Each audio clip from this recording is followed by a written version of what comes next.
Hi hello సలాం నమస్తే welcome to మన తెలంగాణ.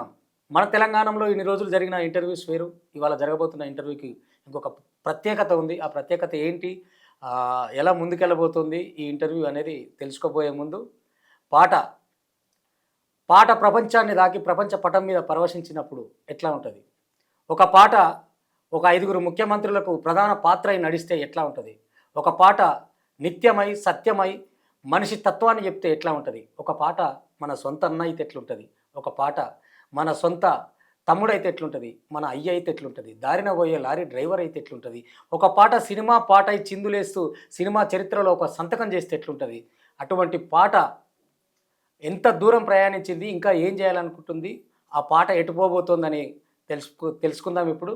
ఆ పాట ప్రత్యేకత ఏంటి, ఆ ప్రత్యేకమైన పాట ఎవరు అంటే అన్న నాకు ఇష్టమైన మ్యూజిక్ డైరెక్టర్ అండ్ రచయిత అండ్ ఒక పార్శ్వం కాదు మంచి సింగర్ అన్న చరణ్ అర్జున్ అన్న వచ్చారు. అన్న నమస్తే.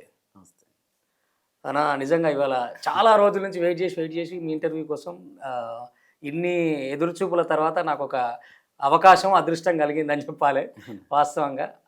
ఎందుకు అని అంటాను, మీ పాట వెంట నాకెన్నో అనుభవాలు ఉంటే మీ పాటతో అనుభవం పొందిన వాళ్ళు నాతోటి పంచుకునే ఎన్నో అనుభవాలు ఉన్నాయి. అది ఒకటని కాదు కాబట్టి మళ్ళీ అందరిలాగే అన్న మీది ఏ ఊరు, యాడ్ నుంచి వచ్చిరు, ఎట్లా ఇవన్నీ నేను చెప్పను. కారణం ఎందుకంటే గర్వంగా ఇద్దరం నల్గొండ బిడ్డలవని మాత్రమే చెప్తాను. సో చరిత్రని మళ్ళీ పునరావృతం చేసే ముందు నల్గొండ తల్లి చరిత్రనే మీరు రాస్తే అది ప్రపంచం అయి ఉన్నది, దాంతో ప్రారంభించుకుందామన్న ఆలోచన. యా, అది నర్సిరెడ్డి అన్న పాడింది కదా. అవునండి. అదే అన్నీ చేసుకుంటూ అది యాక్చువల్లీ అది అప్పుడు మాకంత పేరు లేనప్పుడు ఊరికనే పాడినామన్నది. అది ఊరికే రఫ్ ఊరికే కాదన్నది, అది ఊరూరికి పోయింది. తర్వాత నేను ఈ పాట విన్న తర్వాత ఈ పాట రాసిన ఎంత పెద్ద కమ్యూనిస్టో, ఇంత చరిత్ర డిస్కవరీ చేసిండే అని అనుకున్నా. తర్వాత మీరు చూస్తే సినిమాలకు ఉన్నారు, cinema writer, cinema music director, ఈ పాట ఎట్లా రాసిన అని షాక్ అయినాను. అంటే మళ్ళీ పాటలు ఇప్పుడున్న బ్రాండ్లో మళ్ళీ దాన్ని చేయాలని ఆలోచన ఉంది. అవునా, మళ్ళీ మ్యూజిక్ చేసి చేసి సేమ్ మళ్ళీ అన్నతను వాడిచ్చి దాన్ని కొంచెం మంచి నా ఛానల్లోనే రిలీజ్ చేస్తుంది అని. ఓ సూపర్ ఉంది. సత్యం కాబట్టి ఎప్పుడైనా బతుకుతుంది, అది ఒకసారి గుర్తు చేయరాను. ఎందుకంటే నీది నాది నల్గొండగా అన్నావు, నాకు గుర్తు రావట్లేదు. అదే మన ఉద్యమాల పురిటి గడ్డేరు నా నల్లగొండ, అదే ఒక గొలుసు కట్టు లాగా మొత్తం మన వాళ్ళు నల్గొండ చరిత్ర మొత్తం ఉంటుంది. నేను ప్రిపేర్ అవ్వలేదు, నువ్వు అడుగుతావు అనుకోలేదు. పర్లేదు నో ప్రాబ్లం. ఎందుకంటే దానికి తోడు చాలా రోజుల ప్రయాణం కదా ఆ పాట. అట్లా ట్యూన్ కానీ ఎప్పుడు 10 years అయినట్టుంది ఆ పాట చేసి కూడా. ఇంకెక్కువ అయి ఉంటుంది, ఎక్కువ అయింది. ఎందుకంటే తెలంగాణకు ముందే సరదాగా ఓ రోజు నేను నరసన్న కూర్చున్నప్పుడు అన్ని వాడుతున్నాము, నల్గొండ గురించి ఏం లేదని చెప్పి ఊరికే అన్నాము. కానీ దాని ఇంకా క్వాలిటీ సౌండింగ్తో, మంచి బ్రాండింగ్తో, మంచి వీడియోతో చేయాలని ప్లాన్ ఉంది నాకు. అన్న సూపర్. అయితే సినిమా, సామాజికం, రాజకీయం ఈ 3 పార్శ్వాల్లో 3 విభాగాల్లో పనిచేస్తూ ఉన్నారు, అది సమాంతరంగా. చాలామంది అంటే ఏ సమయంలో వాళ్ళకి ఏ ఓదార్పు కావాలన్నా చరణ్ అన్న పాట అవసరం అనేటువంటి పరిస్థితి ఈ రోజులలో వచ్చింది, వాస్తవంగా వచ్చిందన్న. ఎందుకనంటే మీ సినిమా ప్రస్థానానికి పోవడానికి ముందు ఇవాళ ముఖ్యమంత్రి పాట అనగానే 3 రంగుల జెండా బట్టి అది పాడిన అంటే రాసిన మీకన్నా పాడిన నరసన్న కనబడ్డాడు, కానీ మీరే రాసింది ఇంత హైలైట్గా ఉంటుంది అది. అంటే ఇప్పుడు ముఖ్యమంత్రి వచ్చినంటే మీ పాట లేని సభ లేదు. అవును, అది ఎట్లా మొదలైందన్న పాట రాయడానికి ఇన్స్పిరేషన్? అంటే రేవంత్ అన్న ఈ ముఖ్యమంత్రి అవుతాడు అన్నప్పుడు జర్నీ కాదు నాకు ఆయన, లేదా ముఖ్యమంత్రి అయిన తర్వాత జర్నీ కూడా కాదు. ఆయన తెలుగుదేశం పార్టీలో ఉన్నప్పుడే, అప్పుడు విపత్కరమైన పరిస్థితుల్లోనే నేను అన్నతో జాయిన్ అయ్యాను. తెలంగాణ పులిబిడ్డ అనే ఒక పాట మీరు వినే ఉంటారు. అవును, ఆ పాట రేవంత్ అన్నతో నాకు మొదటిది.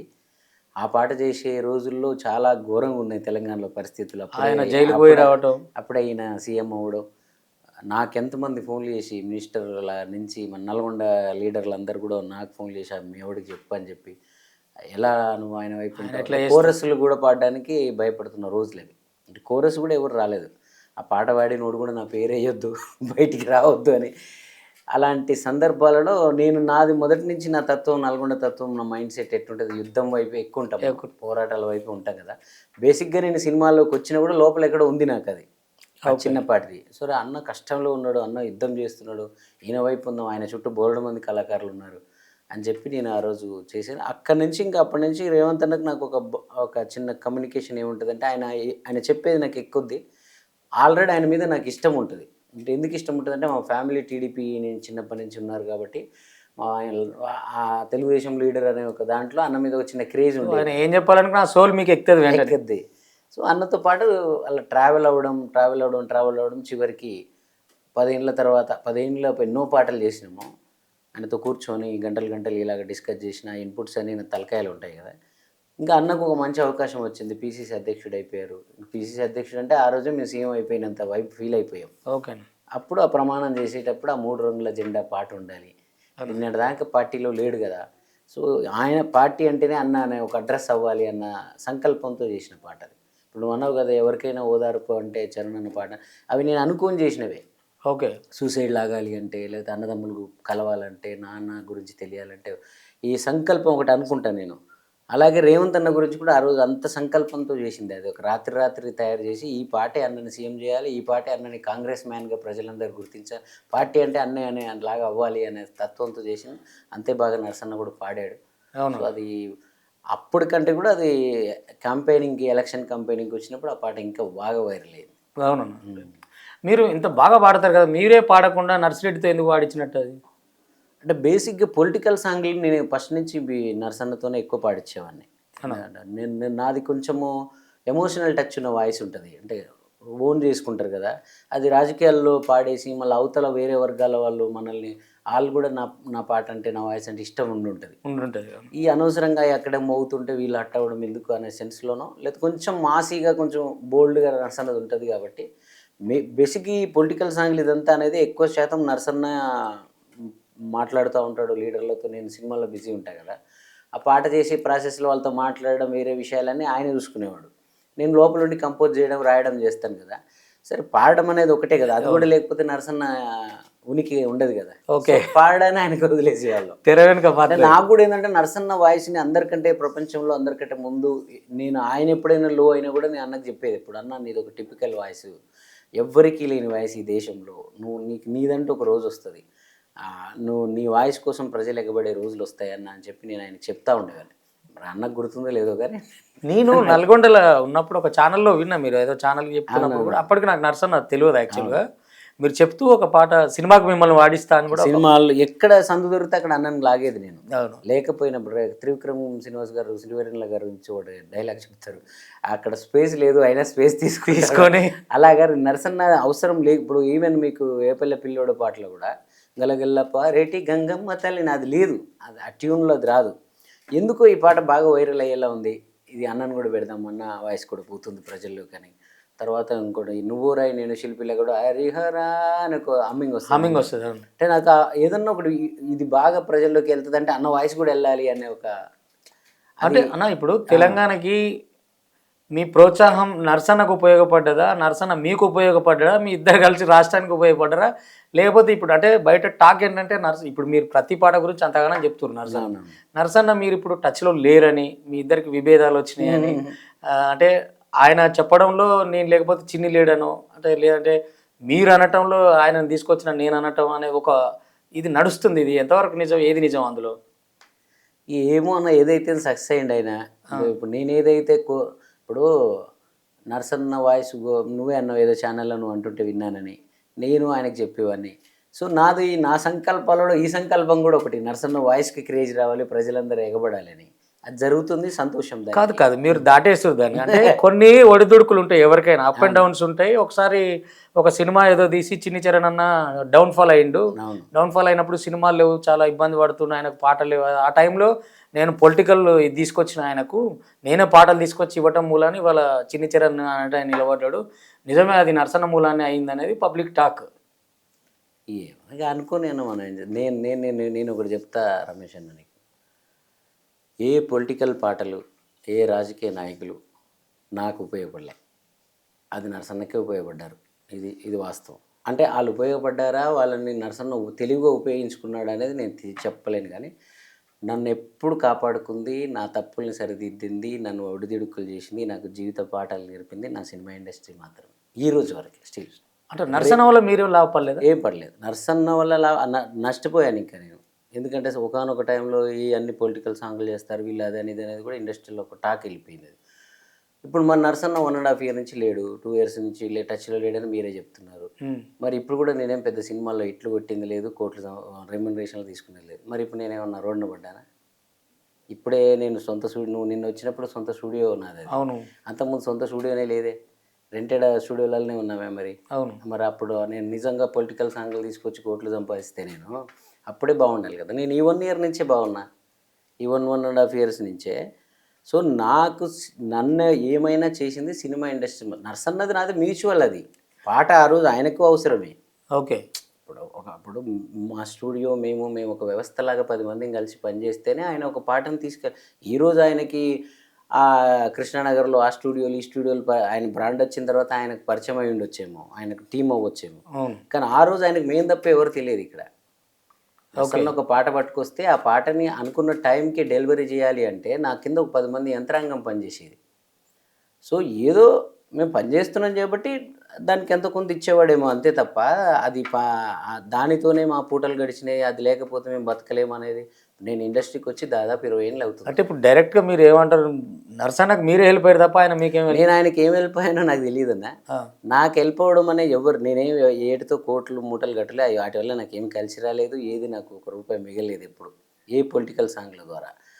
నాకు సినిమానే, నా సినిమా ద్వారానే వచ్చింది, నాకు సినిమాల ద్వారానే నేను పేరు తెచ్చుకున్నాను. ఈరోజు ఏ పొలిటికల్ సాంగ్ చేసినా, ఏ ప్రైవేట్ సాంగ్ చేసినా ఆ మాత్రం బలం ఉందంటే దాని పునాది సినిమానే. మీరు ఎట్లా నష్టపోతారన్న? నిన్న మొన్న నర్సన్న చెప్తున్నాడు, ఏంది 20,000కి 50,000కి ఉండే పాటని నేను లక్షలలో తీసుకొచ్చిన, ఇలా ప్రతి ఒక్కరికి ఒక పాట చేసుకుంటే మిగులుతుంది, ఆ తాకత్తు నేను మార్కెట్ పెంచినా అని చెప్తున్నాడు ఆయన. మీరేమో నష్టపోయినా అని చెప్తున్నారు. నాకు పొలిటికల్ సాంగ్ల ద్వారా కలిసి రాలేదన్న. మరి ఆయనకి ఇస్తున్నారేమో, నాకు ఎవరు ఇవ్వలే. నేను అంత గొప్ప పాటలు రాసి అంత గొప్ప అద్భుతాలు చేసినా కూడా మరి నేను వెళ్ళి అయితే ఎవరిని నన్ను సాంగ్లు చేస్తారని ఏ లీడర్లను అడగను. నాకెవరైనా నన్ను గుర్తించి నాకు ఆ చరణే చేస్తే బాగుంటుందని ఎవరిని అడిగితే అది కూడా ఫ్రెండ్లీగానే ఉంటుంది ఆల్మోస్ట్. ఇప్పుడు నీళ్ళంటూ ఉన్నాను, ఒక ఎమ్మెల్యే చరణ్ నువ్వు నా బర్త్డే వస్తుందనో మంచి పాట చేయ, మన పిల్లలు వస్తానని కలుస్తారన్నా అనుకో, రమ్మనన్న అంటే వాళ్ళు మీ దగ్గర ఏముందో ఇవ్వండి అంటాను తప్ప ఖర్చుల మందము దానికి నేను ఇంత ఇస్తేనే చేస్తా అనేది ఉండే. మానవ సంబంధాలకే ఎక్కువ ఇంపార్టెంట్ ఇస్తా. నా డబ్బు నాకు సినిమాల్లో ఉందని నేను నమ్ముతా. ఇప్పుడు కాదన్న, అంటే ముఖ్యమంత్రులకు కథాగానం అని ఒక కొత్త కాన్సెప్ట్ పట్టుకొచ్చింది. అవును. అది ఇప్పుడు రేవంత్ అన్నకు సుమారుగా ఎన్ని పాటలు ఇచ్చింటారు మీరు? రేవంత్ అన్న లెక్కలేదని, ఆయన ఎప్పుడు అడిగితే అప్పుడు పాటలు ఇస్తూనే ఉంటారు. ఇస్తేనే సీఎం అయిన తర్వాత కూడా ఇప్పుడు స్కీమ్ల పాటలు 10-15 చేసి ఉంటాను ఇప్పటికి. రాజకొండ నేను కూడా భాగమైనా. బట్ నేనేమంటాను అంటే, ఒక 9 మంది కవులకు తెలంగాణ పోరాటంలో కూడా మీ మ్యూజిక్ ఉంటుంది, మీ కాంట్రిబ్యూషన్ ఉంటుంది. వాళ్ళందరికీ ప్రభుత్వం పిలిచి ఇంతో అంతో ఇచ్చినప్పుడు రేవంత్ రెడ్డి మిమ్మల్ని గుర్తించేందుకు ఇలా మీరు ముందు నుంచే టీడీపీ దగ్గర నుంచి సంబంధం ఉందంటారు. మీకు ఇప్పటి వరకు సరైన గుర్తింపు కానీ ఏదైనా ఒక తెలంగాణలో వాళ్ళకి ఇచ్చినట్టు 1 కోటి రూపాయలు ఇల్లు జాగో లేకపోతే స్టూడియో ఎందుకు ప్లాన్ చేయలేదు? మరి ఆయన మనసులో ఏముందన్న, ఇంకా టైం ఉంది కదా, ఇప్పుడే కదా అయ్యాడు సీఎం.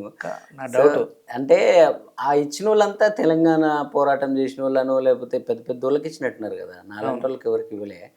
మరి ఇంకా టైం ఉందిలే మనోడికి అనుకుంటున్నాడో లేకపోతే ఆయన ఆలోచన నన్ను ఏం చేయాలనుందో ఆయనకు. బట్ ప్రేమ అయితే ఉంటుంది. మొన్న కూడా రాహుల్ సిప్లిగంజ్ పెళ్ళిలో కూడా కనపడంగానే దగ్గర గుంజుకొని మాట్లాడాడు. ఏదైనా చిన్న చిన్న పనులు ఏదైనా ఉంటే వాళ్ళ రెస్పాండ్ అవుతారు. కానీ నువ్వు అన్నట్టు అది ఒక సెటిల్ చేసే చిన్న చిన్న పనులు ఉంటే రాజుబాయ్ వస్తారు చేసుకుంటారు, మనకు రెస్పాండ్ అవుతారు.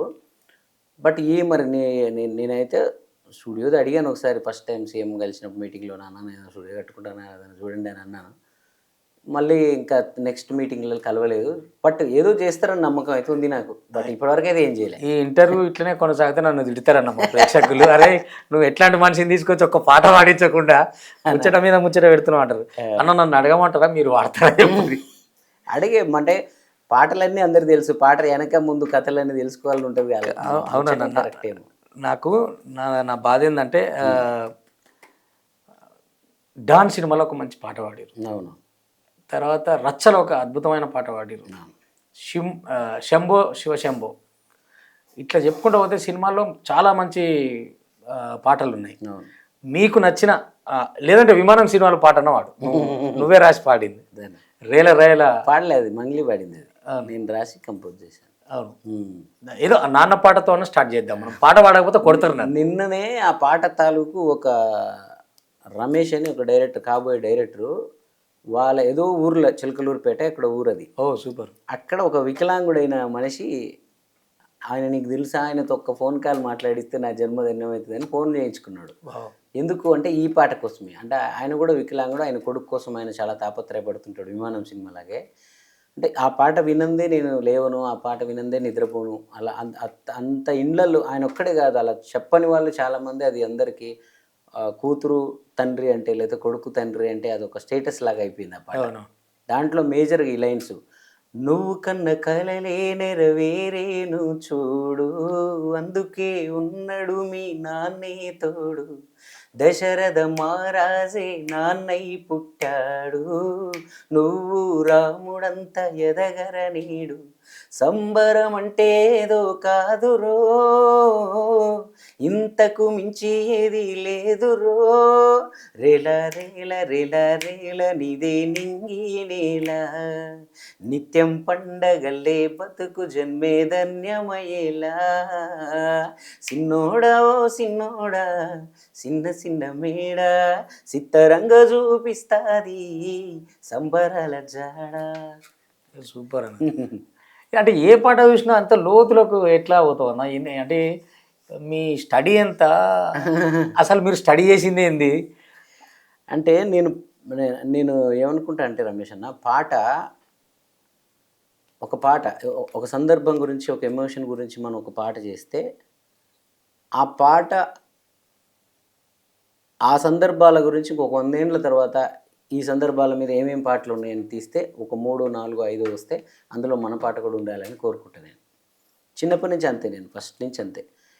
మీరు నా సంకల్పము పాట అనే ఒక ఎమోషన్, ఒక ఒక ఒక ఒక సందర్భానికి ఆ పాటలను లిస్ట్ తీసినప్పుడు అందులో నా పాట కూడా ఉండాలనేంత బలమైన సంకల్పం ఉన్న నన్ను పట్టుకొని మీకు ఈయన హెల్ప్ చేసిండా, నర్సిరెడ్డి చేసిండా, వాడు చేసిండా అని అడగడమే తప్పు. ఎందుకంటే నా సంకల్పం చాలా గట్టి అన్న. పబ్లిక్ టాక్ నేను చెప్పిన మీ ఇద్దరికి పడతలేదు, మీ ఇద్దరికి ఒకప్పుడు బాగా పడడమే. మేమిద్దరం అన్నదమ్ములుగా, నా సొంత అన్నలాగా నేను నర్సరీని ఎప్పుడు ఫీల్ అవుతా, ఆయన నన్ను తమ్ముడులాగానే ఆ ఫ్యామిలీ అందరు తీసుకుంటారు. ఇవన్నీ చిన్న చిన్నగా ఇవన్నీ వస్తాయి పోతాయి ఇవి. ఓకే. నేను ఆయన నమ్ముకొని నేను రాలే, నన్ను నమ్ముకొని ఆయన రాలే. నేను మధ్యలో ఒక ప్రయాణం, నా పాట నమ్ముకొని నేను వచ్చా. ఆయన వేవ్ ఈరోజు సాగుతుంది, బాగుంది, సంతోషం. నేను కూడా హ్యాపీ ఫీల్ అవుతున్నాను. ఆయనకి 2 ఆడపిల్లలు, నా బిడ్డలు లాంటి వాళ్ళు. అన్న బాగా సంపాదిస్తే నా పిల్లలు బాగుంటారు, నాకు సంతోషం అంతే. కానీ నా టార్గెట్స్ వేరే.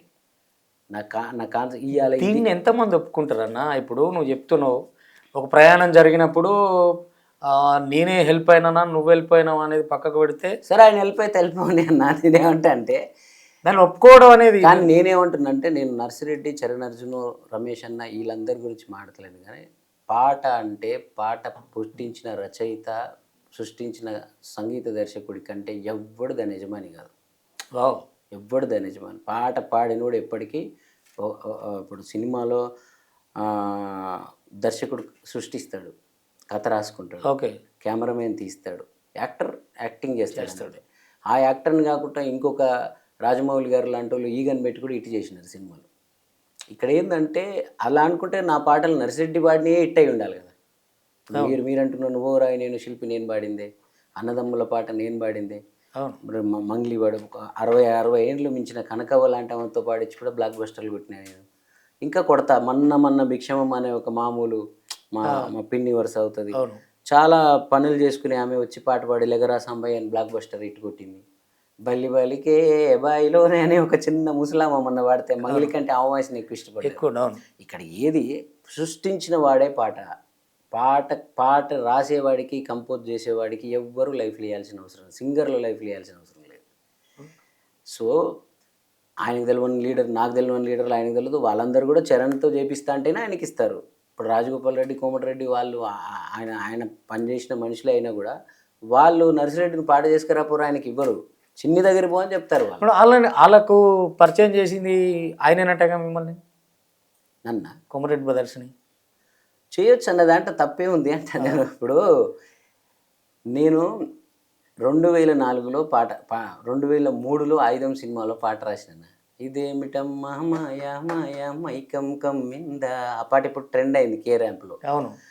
2003లో ఆయన ఏం చేస్తున్నాడు? నీకు అర్థమైందా? అవును అదే. ఆ రోజు మరి నాకు ఆయుధం సినిమాకి ఎవరు ఇచ్చారు? ఎవరు నన్ను తీసుకొచ్చి రాజశేఖర్కి, ఎన్ శంకర్ గారికి వీళ్ళకి పరిచయం చేసినారు? ఓకే. డాన్ నాగార్జునకి నన్ను ఎవరు పరిచయం చేసినారు? రచ్చ రామ్ చరణ్కి నన్ను ఎవరు పరిచయం చేసి వీళ్ళకంటే కోమటిరెడ్డి గారు ఎక్కువనా? కోమటిరెడ్డి మా ఊర్లో చిన్న వార్డు మెంబర్ కూడా పరిచయమే. ఏముంది నేను అనేది, అంటే కోమటిరెడ్డి గారు రాజకీయ పరంగా పెద్ద ఉండొచ్చు, కోమటిరెడ్డి గారికి నన్ను పరిచయం చేయడానికి నర్సిరెడ్డి అవసరం లేదు కదా అంటే నేను. రామ్ చరణ్ గారికి పరిచయం చేశానంటే దాని అర్థం అంటే ఉంటుంది. ఆ పరిచయం ఉపయోగపడలేదా మీకు? ఏం ఉపయోగపడే? కోమటిరెడ్డి ఏమన్నా నాకు ఇల్లు కట్టించాడా, లేకపోతే బంగ్లాలు ఇచ్చాడా? ఏమిచ్చాడు కోమటిరెడ్డి గారికి? 20 ఏళ్ళ అరే నుంచి జిల్లా లీడర్ అన్న నువ్వు, అట్లాంటే జిల్లా నువ్వు ఊరు లీడర్. పక్కకుంటే. అవునన్న, జిల్లా లీడర్ కావచ్చు, కానీ ఆయన మంత్రి అయినా ఏమైనా నేను నాకంటూ ఏ రోజు నేను వెళ్ళి సార్ నాకు ₹1,00,000 కావాలి నేను ఆయన అడిగింది లేదు, లేకపోతే నాకు నా నా కుటుంబంలో పలానాలకు ఉద్యోగం చేయించండి నేను చేయించింది లేదు, నేను స్టూడియో కట్టుకుంటున్నా సార్ అంటే నాకు వచ్చే 10 లక్షలు ఇచ్చింది లేదే. ఆ పరిచయం ఏం ఉపయోగపడింది నాకంటే అది. ఆ, వెంకన్న అనే హిట్ సాంగ్ అది మీ ఆధ్వర్యంలో? అదే నేనే వాళ్ళకి ఇచ్చానన్నా. నా కళని, నా టాలెంట్ని, నా ప్రతిభని వాళ్ళకి యూజ్ చేయించాడు నరసన్న అంతే. వాళ్ళ ద్వారా నాకేం చేయించాడు అంట నేను. చేయించినప్పుడు కదా నేను పరిచయం చేశాను వీళ్ళ ద్వారా. పాపం ఆయన కూడా వాళ్ళు ఏం చేసి ఉంటారేమో. నేను ఆయన ఆయన పైన ఏదో అన్నా ఏదో మాట్లాడి ఉంటాడు అజ్ఞానంలో, ఏదో అమాయకత్వంలో ఆ టైంలో ఏదో అని ఉంటాడేమో. కానీ నేనేమంటానంటే నువ్వు పరిచయం చేసిన ద్వారా నాకేమైనా లైఫ్ వచ్చిందా, నా లైఫ్ ఏమైనా టర్న్ అయిందా, దానివల్ల నాకేమైనా యూజ్ అయిందా? అంటే మీరు ఏమంటారు, నన్ను యూజ్ చేసుకొని నువ్వే బాగుపడ్డావు తప్ప నాకేం యూజ్? నాకు ఒక వ్యవస్థ ఉందన్న, ఒక స్టూడియో ఉంది, నా కింద 10 మంది పిల్లలు పనిచేస్తారు, నా దగ్గర 15 ఏళ్ళ నుంచి పనిచేసే వాళ్ళే ఇప్పటికీ వాళ్ళే ఉన్నారు. ఓకే. ఇటు నీ పాట కాకపోతే ఇంకో పని చేసుకుంటాం మేము. మరి అదే స్టూడియోలో మా కోసం వచ్చి గంటలు గంటలు వెయిట్ చేసింది ఉందే నర్సన్న కూర్చొని సోఫాలో. మరి ఆ గంటలు గంటలు నువ్వు వెయిట్ చేయాల్సిన అవసరం ఎందుకు వచ్చింది? అంటే మాకు పనులు ఉన్నాయన్నట్టే కదా అర్థం అక్కడ. అవును, అర్థమైందా? కరెక్ట్. ఇప్పుడు ఆయన బయటికి పోయింది కూడా వేరే దగ్గర కృష్ణానగర్లోకి వెళ్ళి అక్కడ వెళ్ళి సెటప్లు పెట్టింది కూడా కారణం ఏంటంటే చరణ్ దగ్గర పోతే టైం లేట్ అవుతుంది నాకు, వాళ్ళు ఏదో బిజీగా ఉంటున్నారనే కదా. అంటే మేము బిజీగానే ఉండేవాళ్ళం. మేమెప్పుడు నేను నా ఒక్క రోజు కూడా పని లేకుండా నేను లేను ఇండస్ట్రీలో. ఒక్కరోజు కూడా మా ఇంట్లోకి వచ్చి అడగండి మీరు, ఏ రోజైనా ఇలా నాకేం పని లేదా ఇంట్లో పడుకున్నాడా చరణ్ అని అడగండి, తిడతారు నన్ను ఇంక అందరూ. నువ్వు ఒక్కరోజున్న రెస్ట్ తీసుకోవు ఎందుకు, ఒక్కరోజున్న రెస్ట్ అంటే మేడలు మిద్దలు కట్టానా కోట్లు సంపాదించానా నాకు తెలియదు, కానీ నేను పని ఎప్పుడు చేశాను. నాకు ఎంత అప్పుడు మీతో పాటు వచ్చాడు అరుణ్ అని మావాడు, మా బామ్మర్ది గాడు, వాడిని అడగండి. ఆడ వచ్చి నా దగ్గరికి 5-6 ఏళ్ళు అవుతుంది. వాడు సజీవ సాక్ష్యం అన్నిటికీ. ఎప్పుడన్నా మీ బావ పని లేకుండా ఉన్నాడరా, నర్సిరెడ్డి పాటలు ఇస్తే బాగుండు మేము బతకడానికి లేదని ఎప్పుడన్నా వెయిట్ చేశాడారా అన్నాడు. ఓకే. నేను పని తెస్తాడరే అన్నకు కూడా హెల్ప్ అవుతుంది కదా, పని తీసుకొస్తున్నాడు కదా అని చేయడమే తప్ప ఆ పనుల్లో నేను నాకు అస్సలు ఎన్నడూ పని లేదన్నా, పూట గడుస్తలేదన్నా, నాకు ఒక పొలిటికల్ పాట తీసుకురా అని నేను ఎప్పుడైనా ఫోన్ చేసినా ఆయన కాల్ రికార్డు చూడండి తెలుస్తుంది. ఓకేనా. మరి అటువంటి చరణ్ అన్న సినిమాల్లో అంత బిజీగా ఉండే చరణ్ అన్న సోషల్ మీడియా వైపు వచ్చి నువ్వు రాయి నేను శిల్పితో మొదలవడం ఎందుకు? అదే అన్న, ఏమైనా నాకు ఎవరైనా హెల్ప్ చేసి ఉంటే నువ్వు రాయి నేను శిల్పి అనే పాట రావడానికి ముందు ఎవరైనా నాకు సపోర్ట్ చేశారో వాళ్ళని మాట్లాడమనండి.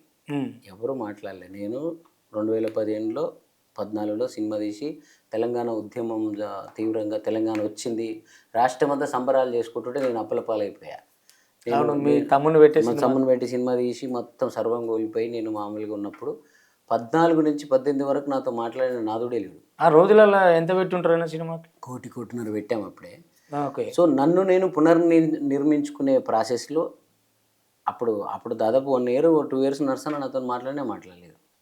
ఆ సినిమా మీరు డౌన్ఫాల్ ఉన్నప్పుడు సినిమా తీసిన తర్వాత 1 year 1.5 year అసలు నా దగ్గరికి ఎప్పుడు తెలంగాణ పులిబిడ్డ రేవంత్ అన్న పాట కోసం, అది కూడా ఎందుకు వాళ్ళు ఆయనకి అప్పుడు వేరే సోర్స్ లేదు నర్సన్నకి, ఇంకో పాట అంటే ఇంకో దగ్గర పోయే అవకాశం ఆయనకు లేదు.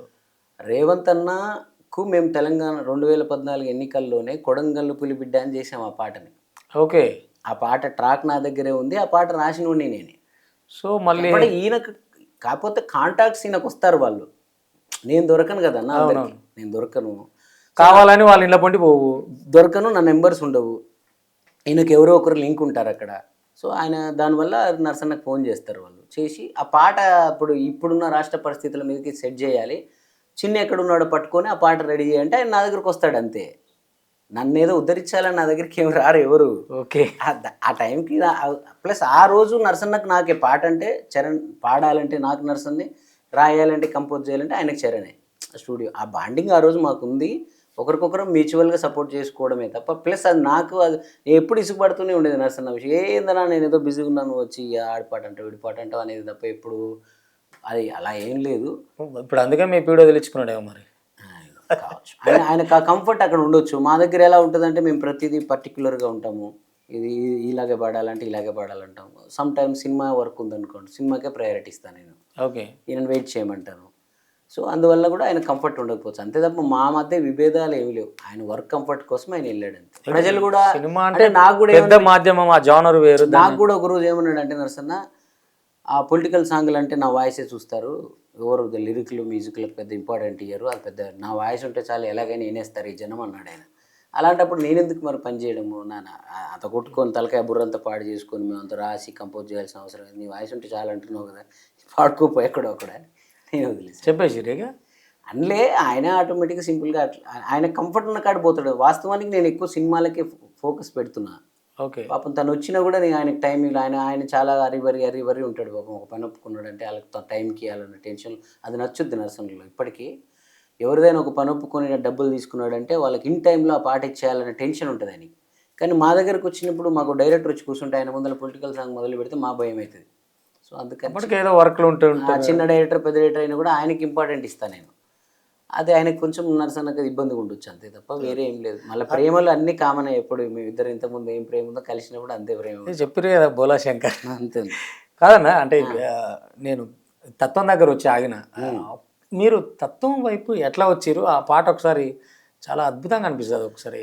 తత్వం అంటే అదే అన్న, నేను చిన్నప్పటి నుంచి మనకున్న గ్రామంలో మన నల్గొండ లాంటి ప్రాంతాల్లో ఏదైతే ఈ వామపక్షాలు కమ్యూనిజం భావాలు రెబల్ కొట్లాటలు పాట అంటే మనకాడ కొట్లాటే. ఇంకొకరిని ప్రశ్నించడానికే మన దగ్గర పాట ఉంటుంది. నేను చిన్నప్పుడు విన్న పాటలన్నీ అవే.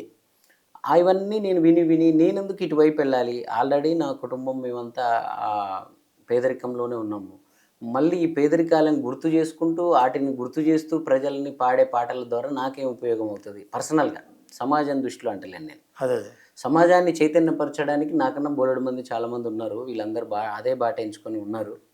నేను ఇటు వెళ్ళి మళ్ళీ నేను వెనకబడిపోలేను. నా ఫ్యామిలీని మార్చుకోవాలి, నా కుటుంబానికి అండగా నిలబడాలి, నా చుట్టూ ఉన్న పిల్లలకి మా ఊర్లో పిల్లలకి అని చెప్పి నేను కమర్షియల్ వైపు నా పాటను మార్చుకున్నాను. పాట అంటే నా దృష్టిలో డ్యాన్సు పాట ఎంజాయ్. సినిమాల్లో ఉన్న రోజులు అదే ఉండేది నాకు. ఓకే. ఎప్పుడైతే నేను సినిమా తీసి డిస్టర్బ్ అయిపోయి రోడ్డున పడ్డానో చాలా చిన్న ఏజ్లో, అంటే అసలు ఏ స్ట్రగుల్ లేకుండా సినిమాల్లోకి వచ్చాను నేను. ఇంటి దగ్గర ఉన్నప్పుడే నేను ఇదేమిటమ్మా మాయ పాట రాసిన రాజశేఖర్ గారు అద్భుతం. సినిమాల్లో స్టార్ పెద్ద పెద్ద సినిమాలకు పాటలు రాసుకుంటూ మ్యూజిక్ డైరెక్టర్ల దగ్గర పని చేసుకుంటూనే నేను హైదరాబాద్ షిఫ్ట్ అయినా. ఎవడన్నా వచ్చి కృష్ణనగర్ కష్టాలు చెప్తే నవ్వేది నేను. మరి నేను ఇంత ఈజీగా ఇంటికాడ ఉన్నప్పుడే ఆగి వచ్చి సినిమాల్లో పాట రాసాను, పెద్ద పెద్ద సినిమాలు చేస్తున్నాను, వీళ్ళేంద్రా ఇవన్నీ కష్టాలు అంటారు, అంత నేను ఇలా అసమర్థులేమో, నేను చాలా తెలివిగా ప్లాన్ చేసుకున్నానేమో అని నన్ను నేను పొగుడుకునేవాడిని. ఎప్పుడైతే సినిమా తీసి డిస్టర్బ్ అయిన తర్వాత అప్పుడు మొదలైంది నా సినిమా కష్టాలు, కృష్ణనగర్ కష్టాలు. వీళ్ళందరూ ఏమేమి అన్నారంటే ముందో వెనకో మధ్యలోనే ప్రతి ఒక్కడికి ఒక 10 ఏళ్ళ స్ట్రగుల్ ఉంటుంది ఏ రంగమైనా కానీ. ఓకే. అది నువ్వు రాజకీయ నాయకుడు అవ్వాలన్నా, ఇప్పుడు నువ్వు వచ్చి ఈ సీట్లో కూర్చొని నన్ను ప్రశ్నించేంత అయినా, ఇక్కడ పనిచేసే మన రఘు గారికి అయినా, లేకపోతే సినిమాల్లో అయినా రేవంత్ రెడ్డి అయినా లేకపోతే హీరోలు రవితేజ అయినా చిరంజీవి గారు అయినా, ప్రతి వాళ్ళ జీవితాలలో 10 ఏండ్ల త్యాగం చేయకపోతే అలా అవ్వరు. ఆ 10 ఏళ్ళు నాకు ముందు అవ్వకుండా 2014 to 2024 అంటే ఈ మధ్యలో వచ్చింది. సో అప్పుడు నేను 15 తర్వాత, అంతకుముందు సినిమాల్లో స్టూడియోలో రోజు 20 మంది లోపల నాతో మాట్లాడుతుంటే బయట 10 మంది వచ్చిన వాళ్ళందరూ భోజనాలు చేసిపోవాలని చెప్పి అంతా మాదొక సిస్టమ్ ఉండేది. ఎప్పుడైతే నేను సినిమా తీసి డిస్టర్బ్ అయిపోయానో ఒక్క మనిషి లేడు, ఆ ఫోన్ కాల్కి ఒక కాల్ చేసేవాడు లేడు, ఒక మెసేజ్ చేసేవాడు లేడు, నా అనుకున్న వాళ్ళు లేరు, నేను తీసుకొచ్చిన వాళ్ళు లేరు నాతో పాటు. ఒంటరి అయిపోయి నేను ఒక రూమ్లో, అంటే జైలు జీవితం ఎలా ఉంటుందో అంతకన్నా ఘోరంగా ఒక చిన్న రూమ్లో ఉండిపోయాను నేను. ఒక చిన్న రూమ్. సినిమా పోతే అంత కష్టాలు ఉంటాయి. ఆ రూమ్ సంగతి, ఆ రూమ్ స్టోరీ కూడా తర్వాత అడుగు చెప్తాను నేను. సినిమా పోవడంగా నేను ఆ ఏజ్లో నేను అంత పెద్ద రిస్క్ చేసి డబ్బులు పెట్టి సినిమాని తీసి నేను సరిగ్గా రిలీజ్ చేసుకోలేక దాని రిజల్ట్ డబ్బులు అసలు నాకు అవసరం లేదు, అది నేను చేయాల్సినది కాదు ఆ టైంలో. బట్ ఏదో ఆవేశం చేసేసాను, నాకు ఎవడు బ్రేక్ ఇస్తలేడని.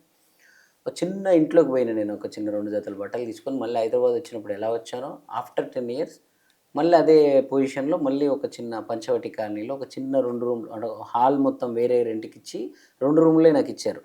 అలాంటి రూమ్లోకి అసలు కనీసం ఒక స్పూన్ కూడా లేకుండా పోయినా నేను. అక్కడి నుంచి ఒక 1.5 ఇయర్ 2 ఇయర్స్ ప్రపంచం వెలేసిందా లేకపోతే నేను ప్రపంచాన్ని వెలేసానా తెలియదు.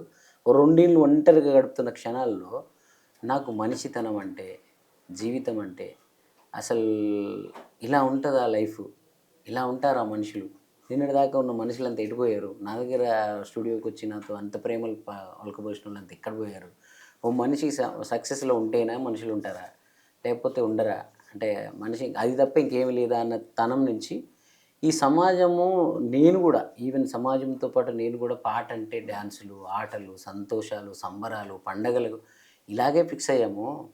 ఓ మంచి మాట చెప్పాలంటే సినిమాలో చెప్పే స్కోపు సినిమాకు లేదు. సినిమాల్లో ఏదైనా మంచి విషయం చెప్తే జనాలు లేచిపోతారని చెప్పి వాళ్ళు దండనక పాటలకే వాళ్ళు నాతో అదే చేయించుకుంటారు, వాళ్ళు అదే చేస్తున్నారు. ఈ స్పేస్ అప్పుడే యూట్యూబ్ వస్తుంది, సోషల్ మీడియా వస్తుంది. నేను మళ్ళీ సినిమాలో ఎలాగో బిజీ అవుతాను, మళ్ళీ నా టైం నాకు వస్తుంది ఒక రోజు. నాకు ఇప్పుడు బ్యాడ్ టైం నడుస్తుంది, బాగలేదు, ఇది ఇలాగే ఉంటుందేమో కొన్ని రోజులు. సో అప్పుడు వరకు నేను ఏం చేయొచ్చు అని చెప్పి మ్యూజిక్ డైరెక్టర్గా నన్ను సినిమాలో నన్ను నేను ప్రూవ్ చేసుకునే అవకాశం కూడా నాకు అప్పటిదాకా రాలే. రాకనే ఫ్రస్ట్రేషన్తో చేసింది ఆ సినిమా. ఓకే. ఏదో చిన్న సినిమా చేసేటోడిని, అవి సరిగ్గా పాటలు రీచ్ అవ్వకపోయేది. దాంతో ఆ ఫెయిల్యూర్ కాస్త మన ఫెయిల్యూర్ మీద పడేది. నిన్ను పాటలు రాసుకోరా నాయనంటే ఎందుకు నువ్వు మ్యూజిక్ చేసినావు అని చెప్పి నా క్లాసులు పీకేటోళ్ళు. లేదు, నేనే మ్యూజిక్ డైరెక్టర్గా నా పాట ఎందుకు ప్రజల్లోకి వెళ్ళదు, సినిమా ద్వారా వెళ్ళలేకపోయింది. నా సోషల్ మీడియా వేదిక ద్వారా నేనే ఒక పాట పాడి రాసి కంపోజ్ చేసి నేను వెళ్ళి ప్రజల్ని నేను ఇంటింటికి ఎందుకు వెళ్ళకూడదు, మంచి విషయాల్ని ఇక్కడ నేను ఎలాంటి ఫిల్టర్ లేకుండా చెప్పే అవకాశం ఉంది. ఇక్కడ నన్ను డిక్టేట్ చేయడానికి డైరెక్టర్ లేడు, ప్రొడ్యూసర్ లేడు, ఇంకెవరో లేరు. నాకేమనిపించే మనసులో అది నేను దాన్ని మైక్లోకి పంపించేసి దాన్ని ప్రజల్లోకి పంపించే అవకాశం ఇక్కడ ఉంది. ఒక పాట హిట్ అయితే నాకు బలం పెరుగుద్ది అని చెప్పి చేసిన మొదటి పాటే నువ్వో రాయి నేను శిల్పి. ఒకసారి పాడండి. ఆ పాటతో ప్రజలు ఇంక ఎలా అంటే నన్ను ఎక్కడ ఎత్తుకున్నారు, నేను నా ముఖం కూడా తెలియకపోయినా ఆ పాటని ఆ గొంతుని ఎత్తుకున్నారు. అప్పటి నుంచి ఆ బలం వచ్చి కంటిన్యూగా పాటలు చేసినాను. ఒకసారి నువ్వు రాయి నేను శిల్పి చెక్కుతున్నంతసేపు, నిన్ను నేను చెక్కుతున్నంతసేపు, ఆ తరువాత అంటారంతా నిన్ను దేవుడని, నేను అంటరని వాడిని, నీ గర్భగుడినే కట్టేటప్పుడు నేను పెద్ద మేస్తిరి, అది పూర్తయ్యాక లోనకొస్తా ఉంటే నన్ను బయటికి తోస్తేవి, నిన్ను మేలు కొలుపగడులు సన్నాయి నేనే వాయిస్తేని, కానీ ఎందుకో మరి నిన్ను తాకే భాగ్యం లేదంటివి, నువ్వు రాయి నేను శిల్పి చెక్కుతున్నంతసేపు, నిన్ను నేను చెక్కుతున్నంతసేపు. చాలా స్మూత్గా, అంటే పబ్లిక్ని డిస్క్రిమినేషన్ మీద పబ్లిక్ని కాకుండా దేవుణ్ణి అడిగే పాయింట్ చెప్పారు. అక్కడ మీ చతురత అనమాట. అంటే దాంట్లో మళ్ళీ నేను ఒకటి చెప్తా, ఇన్ని అంటే మా పేర్లను బట్టి మా వేషధారణలను బట్టి మాకు ఒక్కొక్కరిని ఒక్కొక్క పేర్లు పెట్టావు మేము చేసే పనులను బట్టి, కానీ మా దాంట్లోనే మళ్ళీ ఉన్నోడు లేనోడు అని తేడాలు చెప్పి నువ్వు కూడా మనిషి అయిపోయావు. అంటే తక్కువ కులపోడైనా వాడికి డబ్బులు ఉంటే పవర్ ఉంటే మళ్ళీ వాడు కూడా అలా అటు వెళ్ళిపోతాడు, విలువ వచ్చేస్తా, వాడు మళ్ళీ ఇందులోంచి అందులోకి వెళ్ళిపోతాడు వాడు. అవును, మళ్ళీ వీళ్ళు ఇలాగే ఉండిపోతారు. వానికి కూడా నువ్వు గౌరవ మర్యాదలు ఇస్తావు, వానికి డబ్బులు ఇస్తావు, వానికి అన్ని ఇచ్చేస్తావు. అంటే నువ్వు కూడా మనిషి లాంటి వాడివే, నీకు అన్ని తేడాలు ఉన్నాయని చెప్పి. అంటే ఈ మట్టిలో నుంచి వచ్చిన గొంతుల్ని కూడా ఇట్లా నిలబెట్టచ్చు అని కనకబోని హైదరాబాద్ పాటకు కొడుక అనేది ఎందుకని ఆ థాట్ ఎట్లా వచ్చింది? అదే అది కూడా నాకేందంటే నేను ఎప్పుడైతే ఈ రియాలిటీకి వచ్చానో, పాట అంటే అన్ని అంగులతోని అన్ని అందమైన అంగులతోని వచ్చే ఒక పాట అంటే ఒక డ్యాన్స్, పాట అంటే సంబరం కాదు, పాట అంటే మన నిజ జీవితాలను కూడా చెప్పాలి, పాట అంటే నిజాన్ని కూడా చెప్పాలి అనే తత్వంలోకి నేను ఎప్పుడు వచ్చానో, పాట అంటే పాలిష్ చేయబడిన గొంతులు మాత్రమే కాదు, ఊర్లో నాటేసుకునే అమ్మమ్మ, జోలపాడే అమ్మమ్మ, లేకపోతే పనులకు వెళ్ళే వీళ్ళు కూడా వచ్చి ఎందుకు పాడకూడదు ఇక్కడ, వీళ్ళు కూడా ఎందుకు స్టార్లు అవ్వకూడదు అన్న సిద్ధాంతం వచ్చేసింది అప్పుడే. అదే టైంలో మైక్ టీవీ వాళ్ళు నాకు అంటే నర్సన్న విషయంలో నేను సక్సెస్ అయ్యాను కదా. అవును. ఇప్పుడు నర్సన్నది అదొక వాయిస్ అబ్బాయి అంటే రికార్డ్ చేయడానికి కూడా ఇష్టపడకపోయేవాళ్ళు నా దగ్గర ఉండే సౌండ్. అది నర్సన్న దాకా వెళ్ళకపోయేది అప్పుడు. ఓకే. నేను ఎంత పడ్డానో ఆయన కోసం అని ఆయనకి తెలియదు. బాగా చచ్చిపోతున్నావు ఏందబ్బా అని అనేటోళ్ళు అప్పుడు. లేదు బాగుంటుంది ఆయన వాయిస్ బాగుంటుంది, ఆయన స్టార్ అవుతాడు చూడండి, ఆయన వాయిస్కి ఒక వాల్యూ వస్తుంది చూడండి అని నేను అంటుండేటోడు అందరితో. ఓకే. చెన్నై మ్యూజిషియన్స్ అంతా కొంచెం ఇబ్బంది పడేవాళ్ళు. అంటే వాళ్ళకి లెక్కలు ఉంటాయి కదా. ఉంటాయి. అయితే ఎప్పుడైతే నేను ఈ నరసన్న లాగానే ఇంకెంతోమంది ఉంటారు ప్రపంచంలో, ఎంతోమంది ఆడవాళ్ళు, ముసలోళ్ళు, గాయకులు వీళ్ళందరిని కూడా తీసుకురావాలి అనే ఒక ఆలోచన నాకు ఉండేది. దానికి మైక్ టీవీ కూడా సపోర్ట్ చేయడంతో ఆ రోజు కనకవ్వ లాంటి ఒక మంచి సింగర్ని మేము బయటికి తీసుకురాగలిగాం. అక్కడి నుంచి ఇప్పుడు హైదరాబాద్ ఆర్ద్రత చెప్పారు అందులో. హైదరాబాద్ ఆ తర్వాత ఎందుకు చెప్పానంటన్నా, నేను ఊరికి పోయినా నేను కరోనా వచ్చింది హైదరాబాద్లో ఉంటే ప్రాబ్లం అని ఊరికి పోలే. ఊర్లో మా మామ ఒకటి పెళ్ళి ఉండే, మార్చి 21కి పెళ్ళికి పోయినా నేను. వితౌట్ ఒక డ్రెస్ తీసుకొని పోయాం అంతే ఫ్యామిలీ అంతా. ఆడికి పోయిన తర్వాత లాక్డౌన్ పడింది. ఎక్కడోళ్ళు అక్కడే నిలిచిపోవాలన్నారు.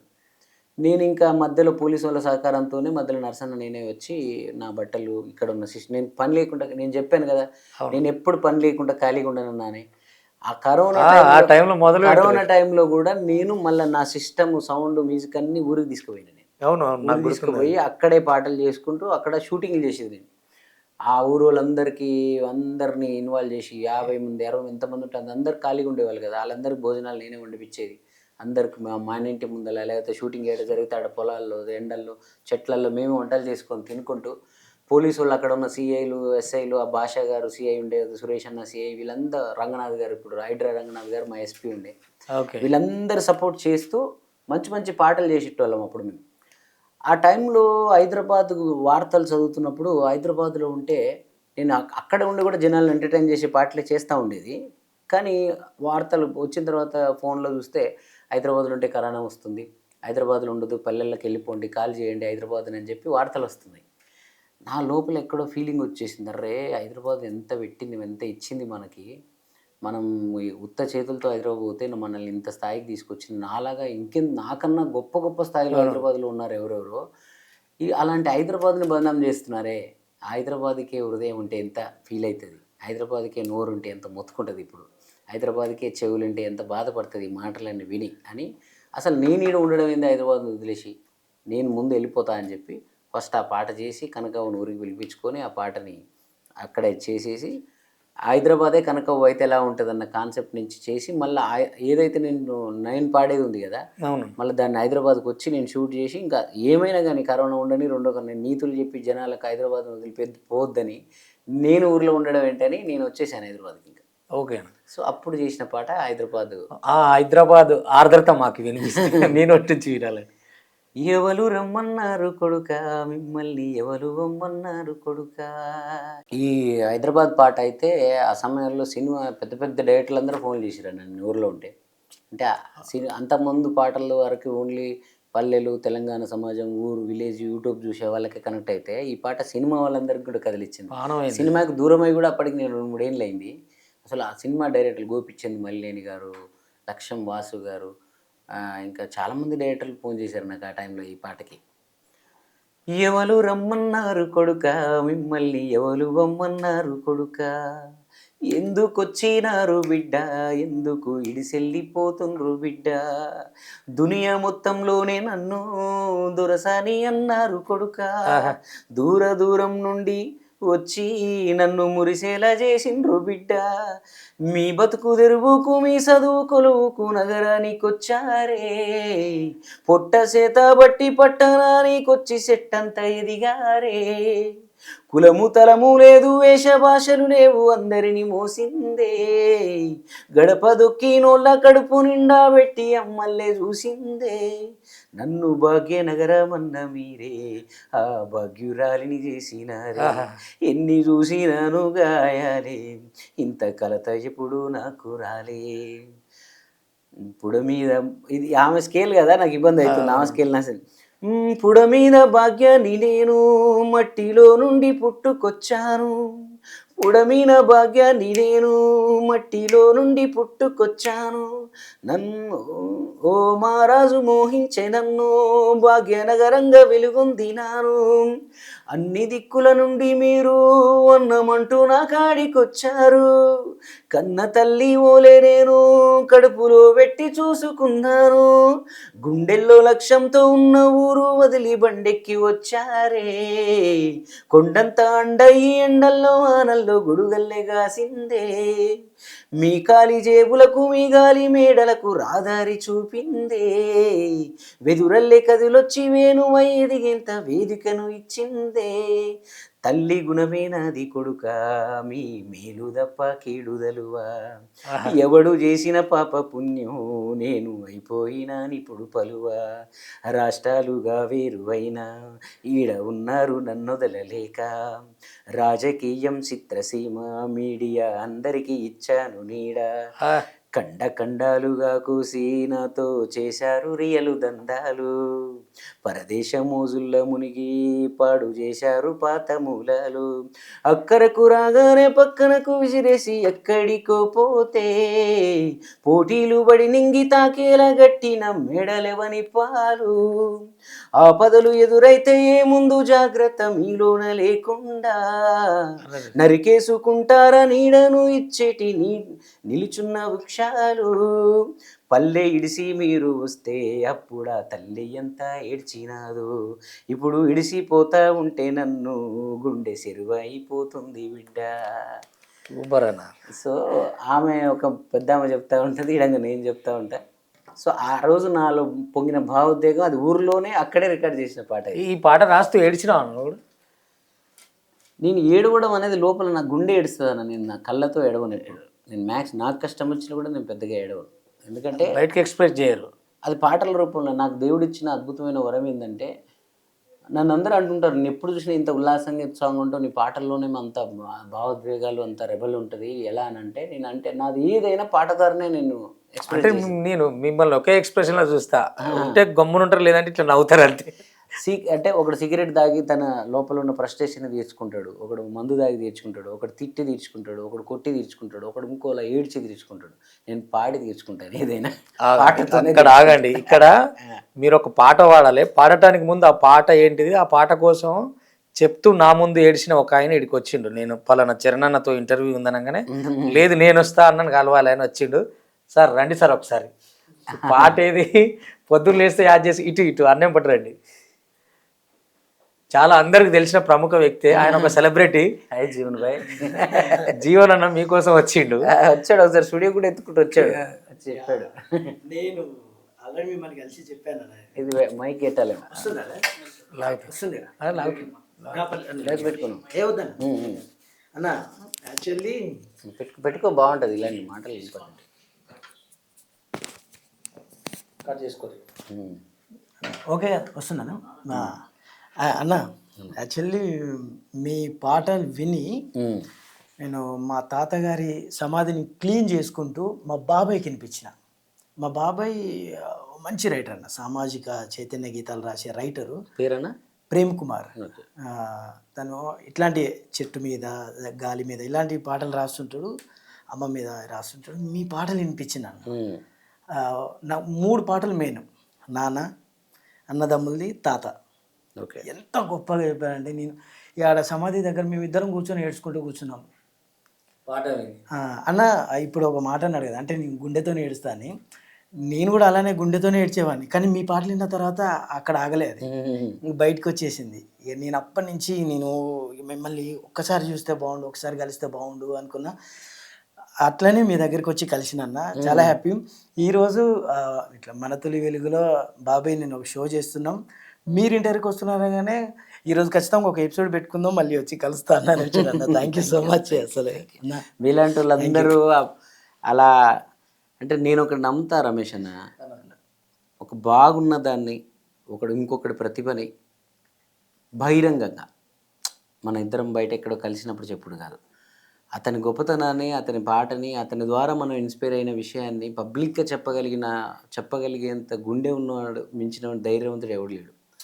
అంటే ఇప్పుడున్న రోజుల్లో విమర్శించడానికి 100,000 వాళ్ళు వస్తాయి బహిరంగంగా, కానీ ఒక మంచి విషయాన్ని చెప్పడానికి, ఒక మంచిని మంచి అని ఒప్పుకోవడానికి, నువ్వే ఇందాక అన్నావు కదా ఆయనకి నేను లైఫ్ ఇచ్చానని ఇంకోరో చెప్తారని, అంటే ఒక పాటని ఇంత గొప్పగా నిజం. ఇప్పుడు జీవనన్న చెప్పినా ఎవరు చెప్పినా అవి నగ్న సత్యాలు. ఎస్. యూట్యూబ్ ఓపెన్ చేస్తే కింద కామెంట్లలోనే కనపడతాయి అవన్నీ. అవి అక్షరంగా కనబడతాయి. కానీ నేను చూస్తున్నా కదా, ఎంతోమంది ప్రముఖుల మధ్య ఉంటాను కదా, నేను ఎవరు లేనప్పుడు 4 గోడల మధ్య నన్ను ఆకాశానికి ఎత్తుతారు. ఆ మాటని ఎవరు కూడా బహిరంగంగా చెప్పరు. అలా చెప్పుంటే ఈ ఈ ఏదైతే నేను ఎంచుకున్న సామాజిక దారి ఇంకా బలాన్ని చేకూరేది. అది ఎందుకో ఎక్కడ ఓపెన్గా చెప్పరు. అది జీవనన్న లాంటి వాళ్ళు ఇలా వాళ్ళు స్వయంగా వచ్చి మీడియాలో ఇలా కూర్చొని చెప్పడం అనేది చాలా సంతోషం. ఫస్ట్ ఆఫ్ ఆల్ మీలాంటి వాళ్ళ వల్లనే నా పాటకి అంత బలం వచ్చింది. నాకు ఉపదరంగా ప్రత్యేకత ఆయనకున్న వ్యక్తిగత భేషం లేదు. అది ఆయన ఒక సెలబ్రిటీ. తను వచ్చి ఆ పాట పట్ల ఆయన ఎక్కడ విని ఎలా స్పందించాడు, సమాధి ఊడుస్తూ నేను విన్నా, ఆ గుర్తు కూడా పెట్టుకొని, అది అది చాలా మెచ్చుకోదగిన విషయం. అది ఒక్కటి ఉంటే చాలన్న మనిషికి ఎంత ఎత్తుకెళ్తాడు. చాలా ఇతరులని ఒప్పుకునే గుణం ఒక్కటి ఉంటే చాలు. నేనే గొప్ప అనకుండా ఇతరులలోని మంచిని తీసి చెప్పగలిగే మనిషి ఎప్పటికీ పరమాత్ముడే. Thank you. మా తమ్ముడు అప్పుడు ఒక 7 years మమ్మల్ని అంటే ఇంట్లో నుంచి పారిపోయి వెళ్ళిపోయాడు అన్నట్టు. తర్వాత మళ్ళీ వచ్చాడు. ఏదో విధంగా వాడిని సెట్ చేయాలి, ఏదో విధంగా ఈ తారతమ్య భేదాలు అంటే ఈ తెలుగు నేటివిటీని అంతా వాడు కొంచెం మర్చిపోయాడు. వాడికి అంతా ఢిల్లీది అది వచ్చింది, ఢిల్లీలో 7 years ఉండి. సో ఈ మానవ సంబంధాలు ఇవి కొంచెం తక్కువ. సో వాడిని ఎట్లా నేను అది చేసుకోవాలనుకున్నప్పుడు ఈ పాట వాడికి నేను ఎన్నిసార్లు పంపించి నువ్వు ఇది వినరా అని చెప్పేసి అని వాడికి వినిపించి, అది విన్న తర్వాత వాడు కొంచెం వాళ్ళు మార్పు వచ్చి ఇప్పుడు అంటే నాకు మా అన్న తప్ప ఎవరు లేరు అన్న స్థితిలో ఉన్నాడు. సో హ్యాపీ అన్న. Thank you. మంచి ఎనర్జీ ఇచ్చావు నాకు. అన్న ఇప్పుడు చూసిరు కదా మీ పాట ప్రాశస్తం ఎట్లా ఉంది. జీవనన్న కూడా అట్లాంటి అంటే ఆయన ఒక సెలబ్రిటీ అయినా కూడా దాన్ని మీరు అన్నట్టు నిజంగా ఒప్పుకునే గొప్ప మనసు ఉండాలి. ఎస్. అంటే ఆ అన్నదమ్ముల అంటే ఇద్దరం ఒకే కడుపు తమ్ముడా అనే పాట ఎట్లా వచ్చిందన్న అది రాయడానికి రీజన్? అంటే ఆ పార్ట్ నేను చెప్పిన కదా, నాకు ఏదైనా ఒక ఎమోషన్ వస్తే అది జనరలైజ్ చేసి ప్రజలకు తీసుకెళ్తా. ఇప్పుడు నేను ఆ రోజు నువ్వోరాయి నేను శిల్పి పుట్టడానికి కూడా కారణం ఏంటంటే, నేను అన్ని విధాలుగా ఫెయిల్ అవుతూ వస్తున్నాను. అటు సినిమా పోయింది, ఇటు ఇది పోయింది, మ్యూజిక్ డైరెక్టర్గా నాకు ఆఫర్స్ లేవు, ఊర్లోకి పోతే ఊర్లో మా తమ్ముడు చిన్న వార్డు మెంబర్ పోటీ చేస్తూ ఓడిపోయాడు. అరే నేను ఇంత మంచోడిని కదా, ఇంత సేవలు చేస్తాను కదా, నాకు ఒక మంచి లైఫ్ వస్తే నేను ఎంతోమందికి పాటలు పాడిస్తాను, రాయిస్తాను, మా ఊరికి వెళ్తే ఎవరికి ఆపద వచ్చినా నేను ముందుంటాను, ఎక్కడ గెలుపు లేదేంటి నాకు, ఎందుకు దేవుడా నాలాంటూ నేను ఇట్లా చేస్తున్నావు అన్న నా ఏడుపు కాస్త, నా బాధ కాస్త నేను దాన్ని శ్రామిక వర్గాలన్నిటిని ఇన్వాల్వ్ చేస్తూ నువ్వోరాయి నా బాధగా నేను పాట పాడితే ఎవరు వింటారు? అది వేరు ఉంటుంది. దాన్ని యూనివర్సలైజ్ చేశాను. సేమ్ అన్నదమ్ముల పాట కూడా అంతే. నాకు 2 తమ్ముళ్ళు ఉన్నారు, మా బాబాయ్ కొడుకు ఇంకోడు ఉంటాడు. సో మా అందరం ఆల్మోస్ట్ ఒక ఫ్యామిలీ లాగా ఉంటున్నా. అయినా కూడా ఏ యుద్ధమైనా నేను ఒక్కనే చేయాల్సి వస్తుంది, తమ్ముళ్ళు వినరు నా మాట. ఓకే. అయ్యో.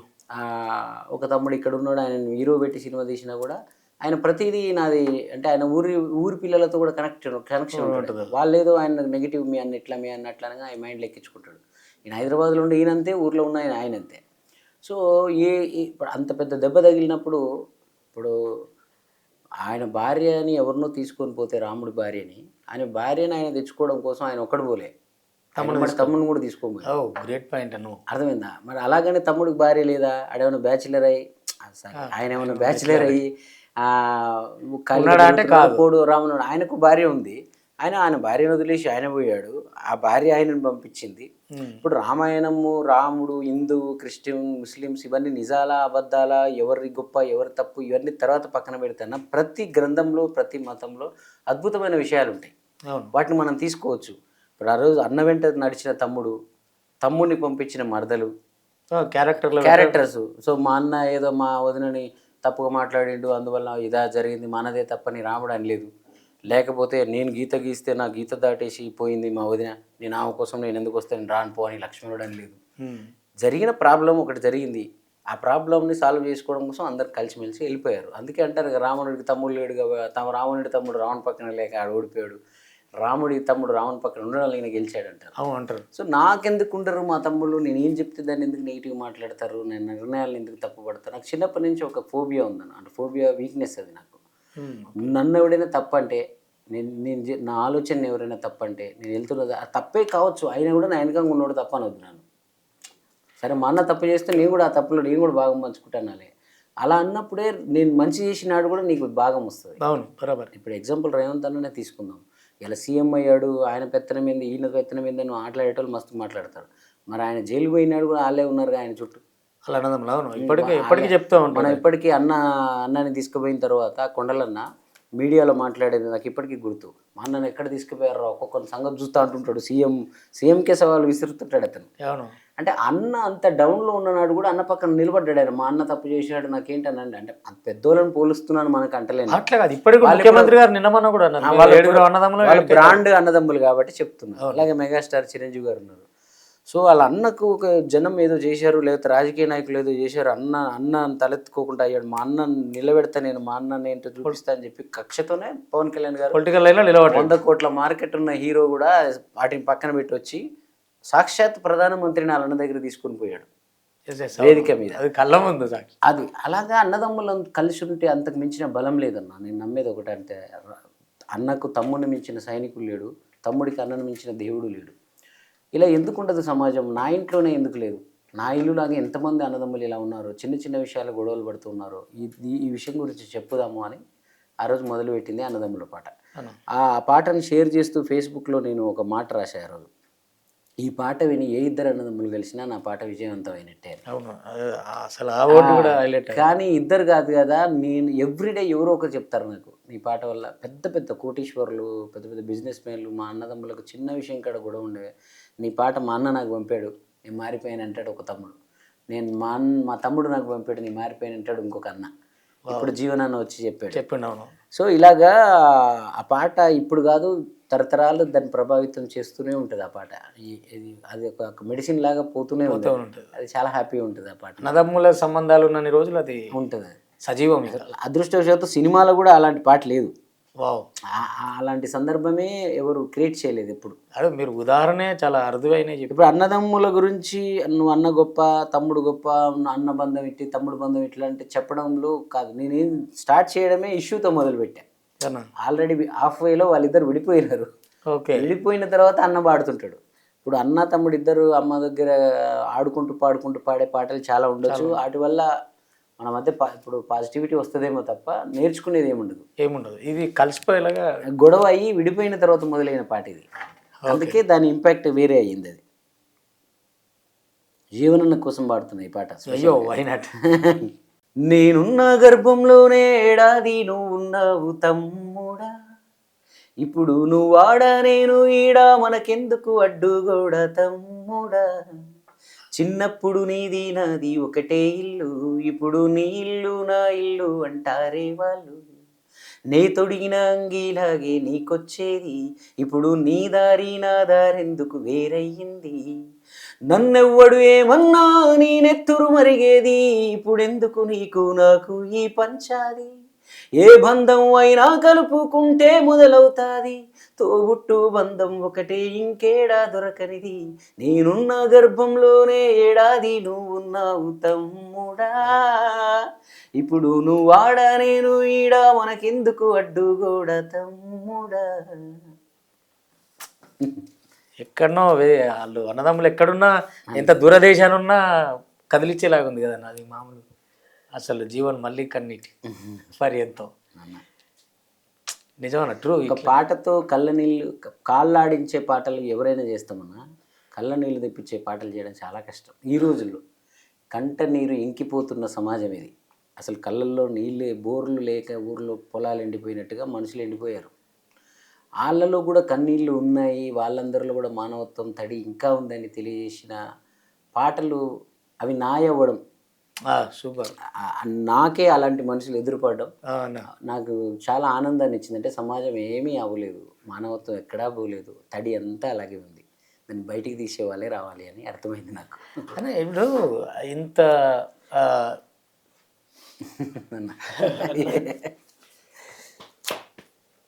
సూపర్ కళాకారులే సున్నిత మనస్కులు.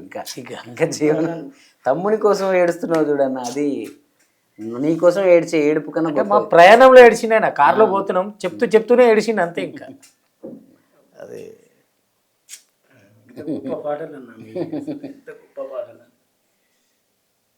Great. Thank you so much అన్న. మళ్ళీ మిమ్మల్ని కలవడం సారీ డిస్టర్బ్ చేస్తున్నా. డిస్టర్బెన్స్ ఏం లేదు, ఇట్స్ ట్రూ. చక్కగా మీరు ఇంటర్వ్యూ చేస్తున్నప్పుడు మధ్యలో నేను లేదు ఇది నీకోసం పాడిన పాట, ఇది నీదే, ఎందుకు ఈ టైం అంతా నీదే. అంతే. ఈ ఏడుపు ఎమోషన్ నీది మాత్రమే కాదు జీవన్ భాయ్, చూస్తున్న అందరు ఆడియన్స్ లో చాలా మంది అన్నలు తమ్ముళ్ళు అందరిది, వాళ్ళందరి ప్రతినిధిగా నువ్వు మా ముందర నీ ఫీల్ అంతే.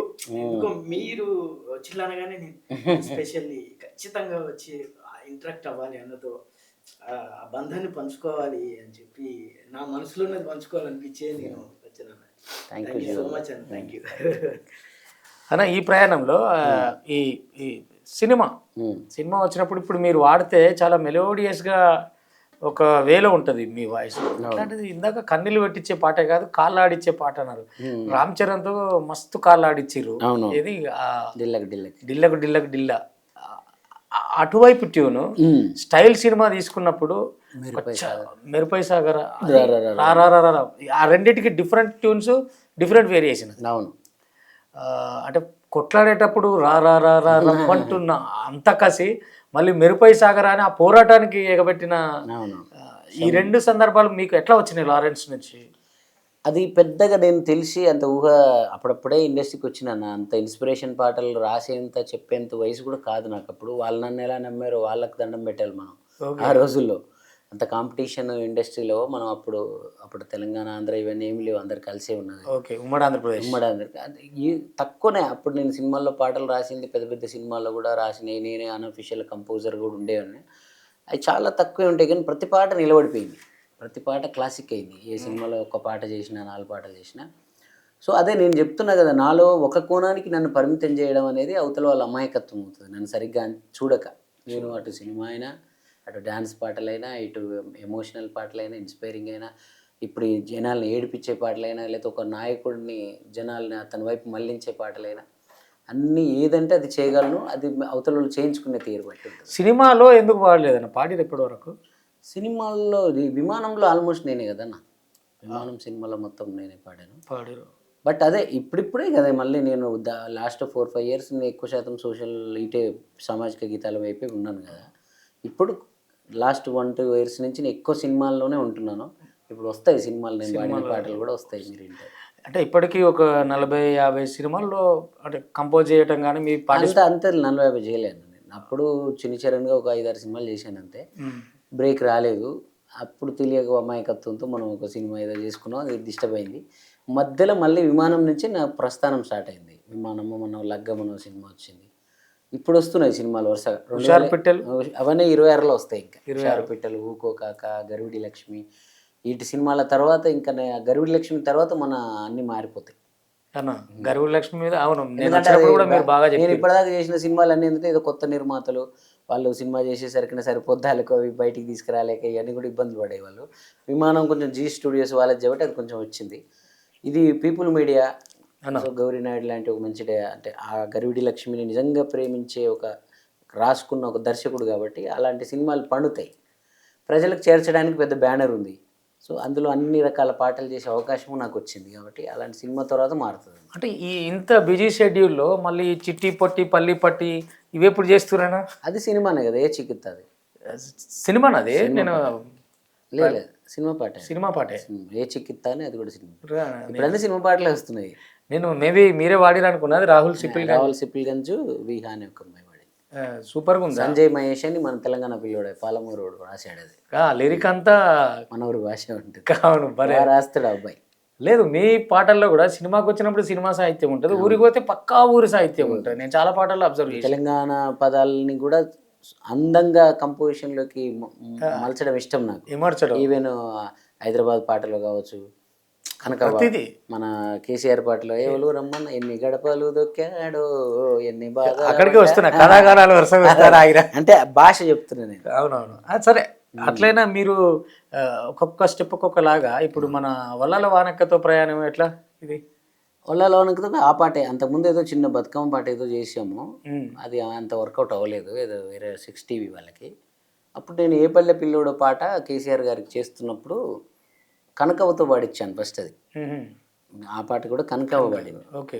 నేను ఒక ప్రయోగం చేయాలనుకున్నాను, ఒక కేసీఆర్ గారు అంటే కేసీఆర్ గారి రాజకీయ ప్రస్థానం, పార్టీ పాలసీల గురించి కాదు పాట.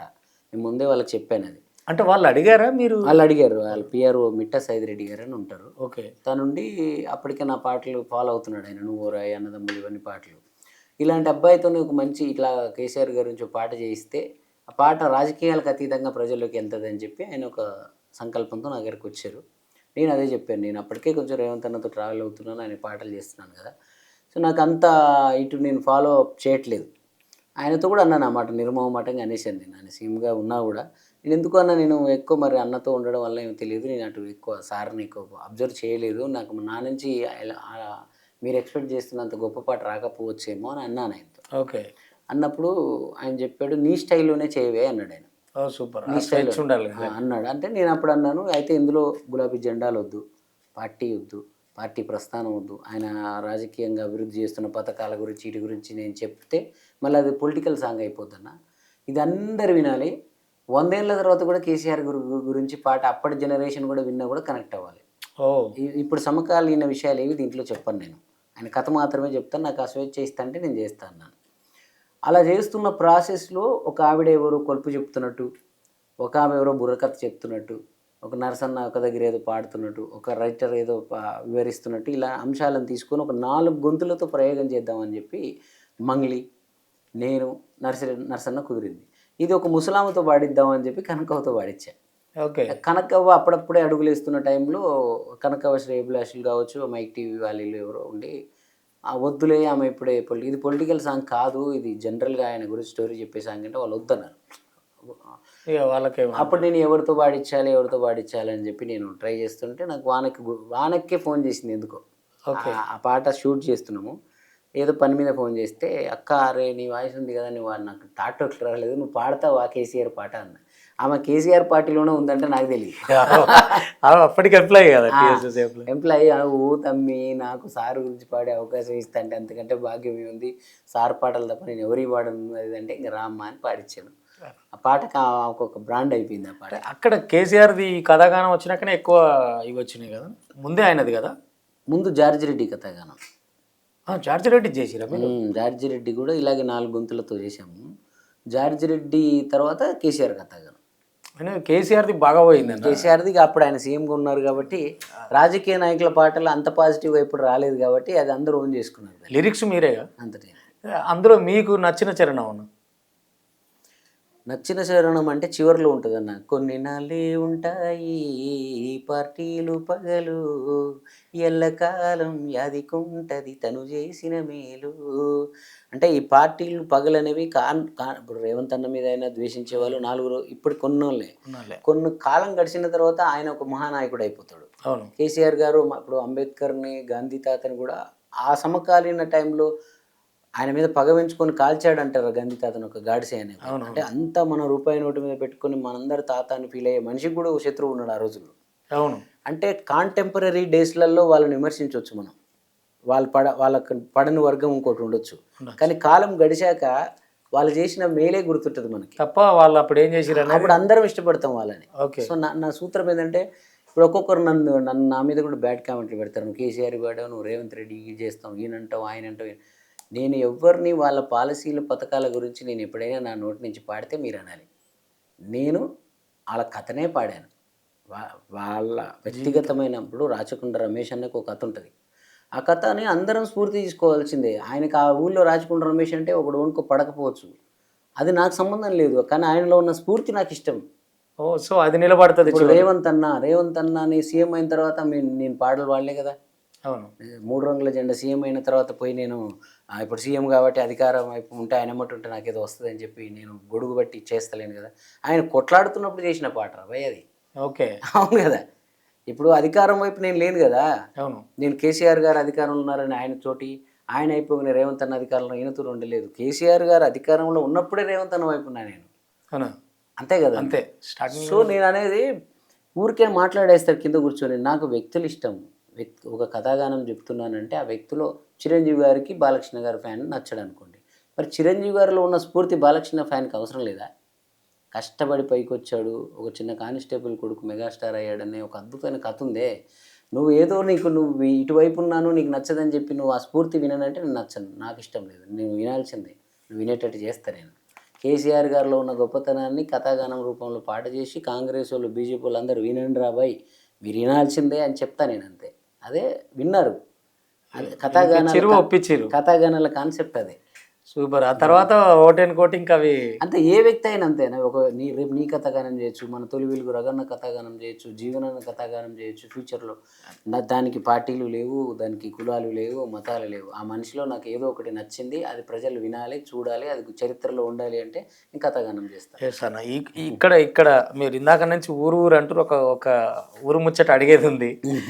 చాలా నిక్కచ్చిగా నిజంగా మాట్లాడేసుకుందాం మనం. చెప్పండి. ఎందుకంటే మీరు ఇందాక అన్నారు మనం ఎంత స్థాయికి వెళ్ళినా ఊర్లో మన కాంటెంపరీ విషయాలు ఏవో ఉంటాయి. ఈ చరణార్జున్ అన్న ఊర్లో కూడా అట్లనే ఉంటుంది. ఆయన ఎవరేది మాట్లాడినా కొంచెం యాటిట్యూడ్గా మాట్లాడతాడు, పెద్ద లెక్క పెట్టాడు. ఎవరు మీరు ఊర్లో ఏది చెప్పినా ఏదో ఒకటి మళ్ళీ దానికి ఏదో చెప్తాడు ఆయన. ఆయనతోటి ఊకే ఇదని, లేకపోతే పొలిటికల్ విషయాల్లో ఏలు పెట్టి కొంచెం ఇదంతా జరుగుతుందని, లేదా మేమే ఉన్నామని. ఒక రోజు మీరు ఊరు ఎవరి సొంతము, కులం ఎవరి సొంతము అని కూడా పాట రాయాల్సి వచ్చింది. అసలు ఈ పంచాయతీ ఏంటి అసలు? అది ఊర్లో ఇక్కడ దాకా వచ్చిన మీరు ఊరి మీద కాన్సన్ట్రేట్ చేయకపోతే ఏమవుతుంది అసలు? అంటే నీకు అది తప్పు అనిపిస్తుంది అంటే నేను మానేస్తే ఇప్పుడే. నువ్వు చెప్పు, నువ్వు ఊరి దాకా వచ్చావు, ఊరి పరిస్థితులు చూసావు. అవును. ఎందుకే నీకు అవన్నీ అంటే నేను మానేస్తా. అట్లా కదా, అంటే మనకు నిజంగా ఎందుకే అంటే మీరు వదిలేయచ్చు, కానీ మిమ్మల్ని ఎందుకు కీ రోల్ చేస్తున్నారు అక్కడ? అంటే ఏమవుతుందంటే నా ఊరే కాదు, ప్రతి ఊరిలో కూడా ఎదిగినోడు ఎదిగినట్టే ఏరుకుండా పోయి పెట్టేసి ఆడేటో పోతే ఊర్లో అనాథలుగా మిగిలిపోతున్నాయి. అర్థమైందా? ఊర్లో ఏ అవకాశం లేని వాళ్ళు ఊరిని పట్టుకొని ఉంటున్నారు. ఆ ఊరి మీద ప్రేమ ఉన్నోడి కంటే కూడా వాడికి ఇంకో ఊరు దాటిపోయే అవకాశం లేకపోవడము, లేకపోతే వాడికి అంత ఆలోచన శక్తి లేకపోవడం వలన వాడు అక్కడే ఉండిపోతున్నాడు. వీడు చేసేదే రాజకీయం అవుతుంది, వాడు చెప్పేదే తీర్పు అవుతుంది ఆ ఊర్లో. ఓకే. మరి మేధావులు, జ్ఞానవంతులు ఎవరికి వాళ్ళమో మాకెందుకులే ఊరు, మేము వచ్చేసాం కదా అనుకుంటే, మరి నేను మొదలుపెట్టిందే ఎట్టుండేరా ఊరు ఎట్టుండేరా, వెనకట మన ఊరు ఎట్టుండేరా అనే దాంతో మొదలుపెట్టినా. మరి నేను పాట పాడినోను కదా, ఊరు కన్నీరుగా మారితే ఆ ఉసురు ఏడున్న తగిలేనురా, మన ఊరు బాగే తొలి బాధ్యత, నీ వంతు చేయుతను అందించరా అని ఉంటుంది. 2018 ఎన్నికల్లో చాలా ప్రభావం చూపించిన పాట అది ప్రజల్లో. అది లీక్ అయింది, యాక్చువల్ నేను అఫీషియల్గా రిలీజ్ చేయకుండానే లీక్ అయిన పాట. సో నేనేమంటానంటే, మా నాయనమ్మది ఆ ఊరే. మా నాయనమ్మ కొండేటి సాయమ్మ, మా అమ్మది ఆ ఊరే గోపమ్మ. సో నేను ఆ ఊరి మనవన్ని, ఆ ఊరి కొడుకుని. ఆ ఊరు అడవిలోను, నేను ఆ ఊరిలోనే పుట్టాను. నీ ఊరు కాదంటారు ముఖం పట్టుకొని. మరి నాదే ఊరు రా భయ్, నువ్వు చెప్పు. ఇప్పుడు నేను ఆ ఊరిలో పుట్టాను కాబట్టి అది నా ఊరని నేను ఫీల్ అవుతున్నా. ఆ ఊర్లో పుట్టినప్పుడు ఆ ఊరే అవుతుంది కదా. ఏదో పేపర్లో టీవీలో ఏడొచ్చిన చరణార్జున్ మేలదుప్పలపల్లి గ్రామానికి సంబంధించిన కూడా మీరంతా రాస్తున్నారు. మరి నేను ఏ ఊరు అని చెప్పాలి చెప్పండి? మరి మా తాత పుట్టిన ఊరు నాదట్టు అవుతుంది. ఇందాక రగన్ అడిగినప్పుడు కూడా మీరు మేలదుప్పలపల్లి అని చెప్పారు. కానీ మొక్కం మీద ఇంత పేరు తెచ్చుకున్న నన్ను కూడా ఊరికి వెళ్తే ఇది మీ ఊరు ఎందుకు అవుతుంది, మీ ఊరు అదే, నువ్వు ఈ ఊరు నువ్వు ఎన్ని చేసినా, నువ్వు ఎన్ని సేవా కార్యక్రమాలు చేసినా, ఊళ్ళు ఎంతమందికి సాయం చేసినా, నీదైతే ఈ ఊరు కాదు అల్లుడా, ఇదైతే ఈ ఊరు కాదు అంటాడు ఒక ఆయన ముఖం పట్టుకొని. కానప్పుడు పోయి మన సర్పంచినట్లు గెలిపించింది. ఈ అన్నిటికీ సమాధానం నాతోనే ఎండవ్వాలనేది నా కోరిక. రేపు నా కొడుకును కూడా అదే మాట అనకూడదు వీళ్ళు. ఓకే, అవును. నీతో ఎందుకు అనకూడదంటే, నాకు ఊరి మీద ప్రేమ ఉంటే అది ఊరికి మంచిదిరా నాయన. ముఖ్యమంత్రులతోని, మంత్రులతోని, వీళ్ళతోని వాళ్ళకి పాటలు చేసి వాళ్ళకి నా సర్వీస్ ఇస్తున్న ఒక మనిషిని, నీ గ్రామము నాది కాదు అని నువ్వు నన్ను నిలగొట్టుకుంటే అది నీ ఊరికే నష్టం అంటా నేను. నీకు అర్థం? ఇప్పుడు నాకు ఊరి మీద ప్రేమ ఉంది, ఊరికి ఏదో చేయాలని వస్తుంటే నువ్వు నన్ను నెట్టేస్తా అంటే ఎట్లా? ఈ కల్చర్ మంచిది కాదనేది నేను. ఊరంతా ఒకరిద్దరు అనేవాళ్ళే, అందరికీ ప్రేమలు ఉంటాయి నేనంటే. ప్రతి ఒక్కరు నేను అంటే ఈరోజు ప్రపంచం అంతా మనం పాటలు చేసిన వాడు అందరు ప్రేమించి వచ్చాము, కానీ ఆ ఊరిలో అమ్మమ్మలు, తాతలు, నాయనమ్మలు కులాలకు అతీతంగా మనల్ని ఎంతో ప్రేమించి మన పాటని ఇష్టపడి వాళ్ళు కొట్టే ఆ మొదటి చప్పట్లో వాళ్ళే ఊరిలోనే. అవును. ఆ స్కూల్లో నేను పాట పాడుతున్నప్పుడు జెండా వందనాలప్పుడు మొట్టమొదట చప్పట్లు కొట్టిన వాళ్ళు వాళ్ళే. వాళ్ళందరూ నన్ను మెచ్చుకుంటేనే నాలో కాన్ఫిడెన్స్ వచ్చింది, నేను ఇక్కడ దాకా వచ్చిన. సో అందువల్ల నాకు ఆ ఊరి మీద ఇష్టం ఉంటుంది. మా నాయనమ్మని కన్న ఊరు, మా అమ్మని కన్న ఊరు అది. సో కాబట్టి ఆ వివక్ష పోవాలనేదే ఆ ఇద్దరు ముగ్గురులో ఉండే స్వార్థ రాజకీయ దురుద్దేశాలతో వాళ్ళు లేపుతున్న దాన్ని అందరికి అంటించి అందరిని కలుషితం చేయకూడదు అన్న దాంట్లోంచే నేను ఎప్పుడు ఊరిని పట్టించుకుంటా. ఒక పాట కూడా రాసింది. రాసిన ఆ పాట రాసినప్పుడు కూడా అందరు కలిసి నా మీద కేసులు పెడతానికి పోవడాలు, దాంట్లో ఉన్న మంచిని గ్రహించారు. చివరికి నేనేం చెప్పాను, దాంట్లో ఒక చెట్టు నీడ కింద అందరం ఉన్నట్టు కూర్చొని మంచి కలిసిమెలిసి అది చెప్పాను ఈ సందర్భంగా ఒకసారి ఆ పాట. ఇప్పుడు 4 రోజులు నువ్వు 4 రోజులు ఒకరితో కలిసి చదువుకుంటే అన్న క్లాస్మేట్ అంటావు నువ్వు. ఒకే రూమ్ కిరాయిలు తక్కువైతే నలుగురం కలిసి హైదరాబాద్లో రూమ్ తీసుకుంటాం, మా రూమ్మేట్ అంటాం. మరి అరే ఎన్నేళ్ళు కలిసి ఉంటాం రా ఊర్లో మనందరం. అక్కడనే పుడతారు, అక్కడనే సమాధులు కూడా అక్కడే కలిసి ఉంటాయి అందరి. అవును. మరి అలాంటి ఊర్లో ఈ వివక్షలు ఎందుకు? నువ్వది నేనిది, నీది ఊరు నాది ఊరు. ఎవడైనా ఒకడు మొదట ఆ ఊరికి రావాల్సిందేనా? ఎక్కడైనా హైదరాబాద్ కూడా మొదట ఒక నిర్మానుష్యమైన ప్రదేశమే ఇది. అది కూడా ఇప్పుడు నేను మణికొండ లాంటి ప్రాంతంలో ఉంటున్నాను, పంచవటి కాలనీలో స్టూడియోలు ఉంటున్నాను. అది ఒకప్పుడు పొలాలు చెలకలవి. అక్కడ కూడా ఒకడు మొదట పోతాడు, పోయినంత మాత్రం ఆడిదే అవ్వదు అది. అంతే. ఇప్పుడు మణికొండ నాదే, ఇంకోటిదే ఇంకోటి, అందరం వాస్తవ్యమే అది. సో అట్లాగా నాదని మరి నువ్వు అభివృద్ధి చేయ ఊరిని, నువ్వు డెవలప్ చేయి, మీ వెనకంగా వస్తావు. దానివల్ల ఏమైపోతుంది, నేను ఒక్కడిగా ఏదో ఒక వ్యవస్థలాగా మారిపోయి ఒక ఫౌండేషన్ పెట్టి లేకపోతే ఒక ఆర్గనైజేషన్ పెట్టి ఊరిని డెవలప్ చేద్దామంటే ఆ గ్రామ పంచాయతీ అన్నీ అడ్డుపడుతుండ్రు మనకు ఏదో రకంగా. సో నేనేం కంకణం కట్టుకున్నా అంటే టీమ్ అనే ఒకటి స్థాపించి దాంట్లో 100 మంది పిల్లలు, అన్ని మతాలు ప్రాంతాలు, team Charanarjun team, not C అందులో 100 మంది చేర్చి ఇప్పుడు ఒక యూనిటీ ఉండాలి కదా మాకు కూడా. ఓకే. నేను ఏదైనా చేయాలంటే నా వెనకంగా కూడా పార్టీలు, ఒకడు పార్టీలని వెళ్ళిపోతాడు, ఒకడేమో ఇది క్యాస్ట్ అని వెళ్ళిపోతాడు, మతం అని వెళ్ళిపోతాడు, ఇంటి పేరు అని వెళ్ళిపోతాడు. ఇవన్నీ కాదు, ఒక టీమ్గా మనం ఏర్పడాలని ఏర్పరచుకున్నది అది. దాంట్లోనే ఇప్పుడు నరసింహారెడ్డి గారు ఉండేది, ఉప సర్పంచ్ ఇప్పుడు నేను ఉండేవాడు, శ్రీకాంత్ అని మా తమ్ముడు ఉండేవాడు. మేమందరం కలిసి దాంట్లో శంకర్ రెడ్డి అనిల్ వీళ్ళందరం ఉండేవాళ్ళం. రేపు ఫ్యూచర్లో గ్రామ పంచాయతీలో మనం ఉంటే మన ఊరికి ఏమైనా చేయగలం. ఎవరో వేరే వాళ్ళు ఉంటే ఇది సెట్ అవ్వదని చెప్పి మేము అనుకొని ఒక 6 నెలల నుంచి మేము ఒక వర్క్ చేసి ఈరోజు మా దాంట్లో నుంచి సర్పంచ్ అయ్యాడు నరసింహారెడ్డి గారు, మా దాంట్లో నుంచి ఉప సర్పంచ్ అయ్యారు, కీలకమైన వార్డు మెంబర్లు కూడా దాంట్లోనే ఉన్నారు. అంటే ఇక్కడ ఒకటన్నా, ఇప్పుడు నాకు తెలిసిన మెల్లదుప్పలపల్లి నుంచి నేను చూసిన హీరోలు 2 ఉంటారు, చింతల యాదగిరన్న, మీరు. అంటే మెజారిటీ ఎంతో కొంత ప్రపంచానికి తెలిసిన కళాకారులు. తర్వాత మళ్ళీ మీరు హైదరాబాద్ వచ్చేసి ఇంకా ఇటు మ్యూజిక్, సినిమా ఈ ప్రపంచంలో ఉన్నారు. మీరు చెప్పిన అలిగేషన్స్లో అంటే ఈ అన్నవాళ్ళు ఈ టీం ఉంటుందా, లేకపోతే అంటే ఎక్కడ విభేదాలు వచ్చినాయి మీకు? ఎవరితో? యాదగిరి అన్నతో కానీ, ఆ టీము మీరు అన్న టీంతో కానీ? యాదగిరి అన్నతో నాకేం విభేదాలు లేవు. యాక్చువల్లీ అసలు నేను చూసిన మొదటి పాటగాడు యాదగిరి అన్నే. ఓకే. ఓపెన్గా చెప్పాలంటే నాకు బాలసుబ్రహ్మణ్యం, ఘంటసాల, వందే మాతరం శ్రీనివాసు, ఇప్పుడున్న సిడ్ శ్రీరాములు ఇలా ఎవ్వరు తెలియనప్పుడే లాగులు వేసుకునే సమయంలో పాట పాడతాడు అంటే యాదగిరి అన్న వచ్చి పాట పాడుతున్నాడు అంటే మీ పిల్లలందరం టకటకటక జారుతున్న లాగుల్ని పైకి ఎగ్గట్టుకుంటూ వెరికి కూర్చున్న రోజులు ఉన్నాయి. ఓకే. ఆయన మా అందరికీ ఒక రోల్ మోడల్ లాంటి వాడే చిన్నప్పుడు. కాకపోతే నేను ఆయన పాటను మాత్రమే తీసుకున్నాను. అంటే ఓ పాటగాడిగా ఓ పాట పాడుతుంటే ఇంతమంది జనాలు అబ్బురపడి చూస్తారా అనే దాన్ని మాత్రమే తీసుకున్నా, కానీ ఆయన బాటను తీసుకోలేదు. ఓకే. అంటే ఆయన పంతా వేరే, ఆయన పాట వేరే, నేను మధ్యలో ఇప్పుడు కొంత సామాజిక గీతాలు ఇప్పుడు మొన్న స్టార్ట్ చేశాను, దాని ద్వారానే నాకు పేరు వచ్చింది. కానీ అందులో కూడా నాది పాజిటివిటీ ఉంటుంది నువ్వు అబ్జర్వ్ చేస్తే. ఓకే. ఎక్కడ కూడా వివక్షలు, విడగొట్టడాలు, విడిపోయిన అన్నదమ్ములు కలవండరా లేకపోతే విడిపోయిన మనుషులు కలవండరా అని చెప్పడమే నా తత్వం తప్ప ఎవరి మధ్య భేషజాలు నేను పెట్టను. సో ఆ విధంగా మా ఇద్దరికి అంత సిద్ధాంతపరమైన అది ఉంటుంది అంతే. బట్ అన్నకు నేనంటే ఇష్టమే, నాకు ఆయన ఇష్టమే. మధ్యలో అయినప్పుడు మీరు కలిసిన రోజులు ఇవన్నీ కూర్చొని మాట్లాడుకునే ఈ సందర్భం ఉందా ఇప్పుడు? అదే ఈ రాజకీయ పరమైనవి వచ్చినాయి అన్నట్టు చిన్నవి. ఇప్పుడు నేను వాళ్ళు నా వాళ్ళే అనుకొని నేను ఫీల్ అవుతాను, కానీ వాళ్ళందరూ ఏం చేస్తారంటే ఒక పైకి మన అన్నట్టే ఉంటారు. ఆ సందర్భం వచ్చినప్పుడు మనల్ని ఎక్కడ దొక్కాలో అక్కడ దొక్కే ప్రయత్నాలు చేస్తారు.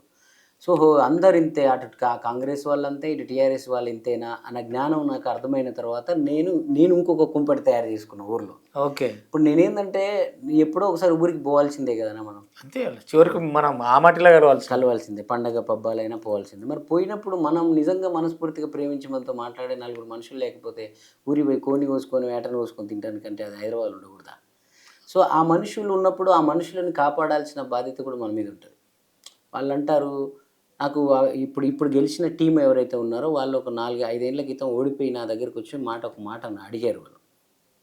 అన్నప్పుడు కాంగ్రెస్ అంటే వాళ్ళకు ఒక ఇలాంటి లీడర్ ఉన్నాడు, కోమటిరెడ్డి వెంకటరెడ్డి గారి లీడరు, ఊరిలో ఒక ప్రముఖ నాయకులు ఉన్నారు. టీఆర్ఎస్ అంటే వాళ్ళకి చింతల యాదగిరి ఉన్నాడు, ఈయన ఉన్నాడు.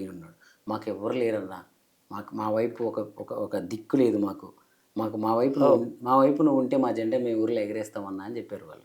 సూపర్. అప్పుడు హనుమాన్ జయంతి అని ఒకటి తీశారు. హనుమాన్ జయంతికి నేను గెస్ట్గా వచ్చాను. హనుమాన్ జయంతి గెస్ట్కి పోయినప్పుడే మీ ఫ్రెండ్ నా మీద పోస్టులు పెట్టడాలు, ఊర్లో నా ఫ్లెక్సీలు చింపేయడాలు చేసిర్రు. అది అప్పుడే. ఓకే.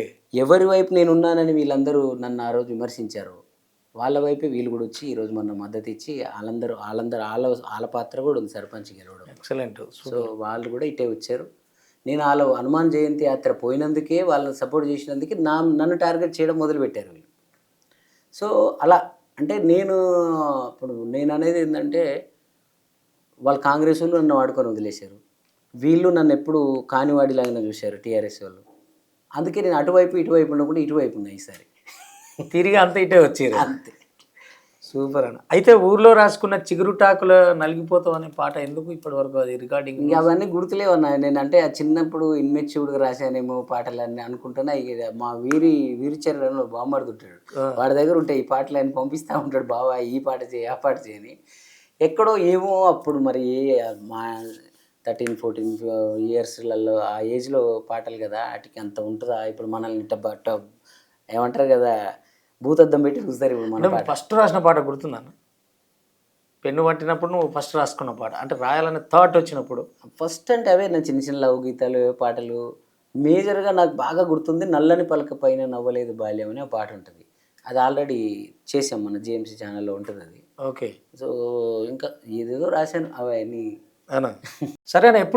ఎప్పుడు ఒక ఇంకా నాకు రావాల్సింది ఏదో రాలేదు, నాకు కావాల్సింది ఇంకేదో కాలేదు అన్న ఒక నిరుత్సాహం, ఎక్కడో చిన్న నిస్తబ్దత మీలో అంతరంగంగా కనబడుతుంటుంది, బాహ్యంగా కాదు, అది దగ్గరకున్న వాళ్ళకి తెలుస్తుంది. సో ఏం కోరుకుంటారు? ఇంకా మీకు ముఖ్యమంత్రి కూడా డైరెక్ట్ పోగలిగిన సినిమా ఉంది ఇవాళ.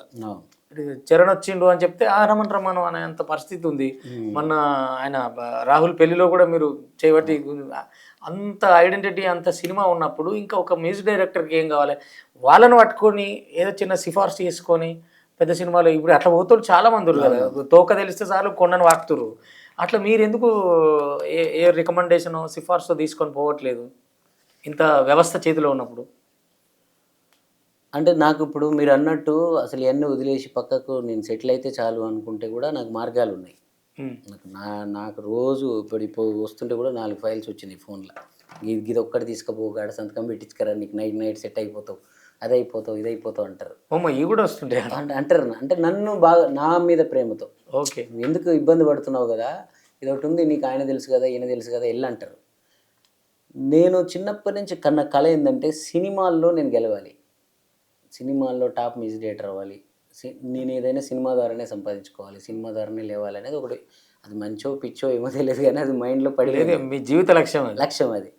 సో మళ్ళీ నేను ఇటు అటు డీవియేషన్ పెట్టుకొని అదని ఇదని ఇటని తిరగడం వల్ల నాకు డైరెక్టర్ రాత్రి వచ్చి ఒకటి ఏదో చెప్పేసిపోతాడు, నా బ్రెయిన్లో అదే తిరుగుతుంటుంది. ఇప్పుడు నీతో మాట్లాడుతున్నా నాకు అదే తిరుగుతూ ఉంటుంది. నేను దాని మీద పెట్టినంత ఫోకస్ వీటి మీద పెట్టలేను.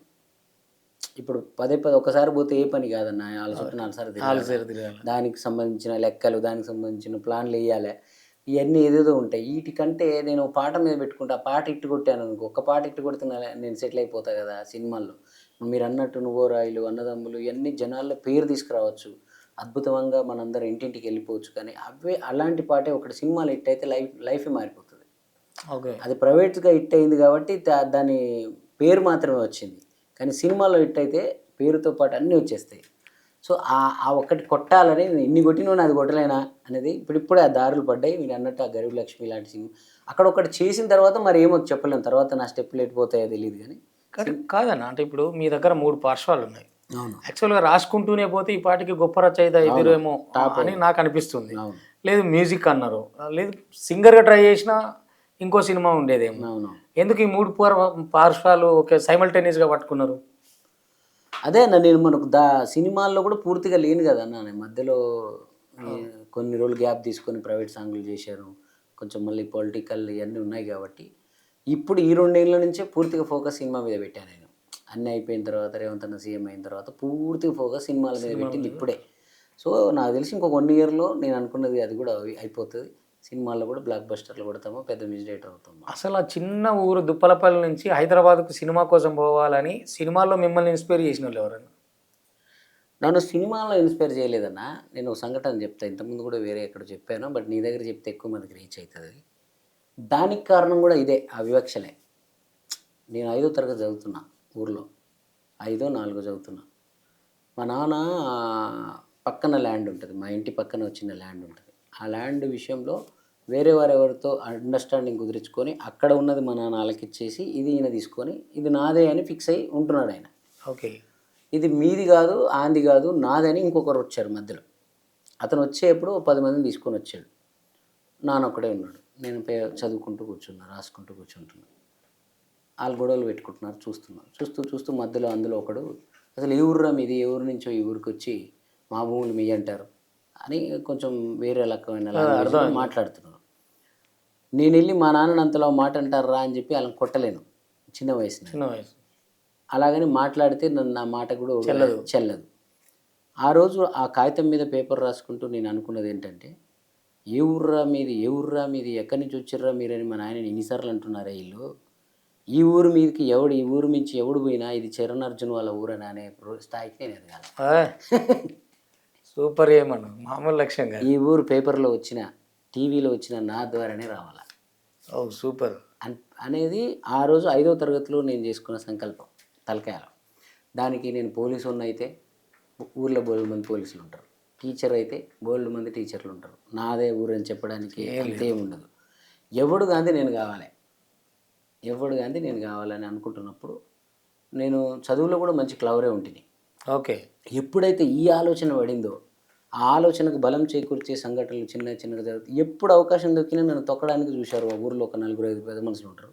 ఓకే, అప్పుడు నా ఒక అమ్మాయి విషయంలో నన్ను ఇరికిద్దామని చూశారు. అది వాళ్ళకి వర్కౌట్ అవ్వలేదు.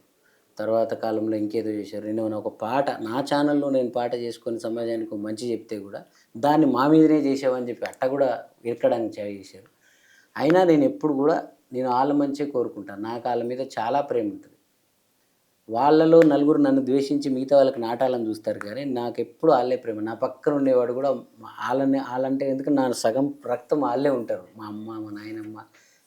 కాబట్టి ఈ అన్నిటికీ ఒక స్పెషల్గా ఉంటేనే రేపు నేను పుట్టిన గ్రామానికి నేను అభివృద్ధి చేసుకోవాలన్నా, నేను అక్కడ శిఖరం అంతా ఎదిగితేనే నేను చేయగలనన్న థాట్లో నుంచే ఆ పాటని పట్టుకొని ఇక్కడ దాకా వచ్చిన. అదే నన్ను సినిమాలో తీసుకెళ్ళింది, అదే రాజకీయ నాయకులకి ఇచ్చింది, అన్ని ప్రపంచానికి ఇచ్చింది. అది అంటే ఏ రకంగా వాళ్ళకే థ్యాంక్స్ చెప్పాలి.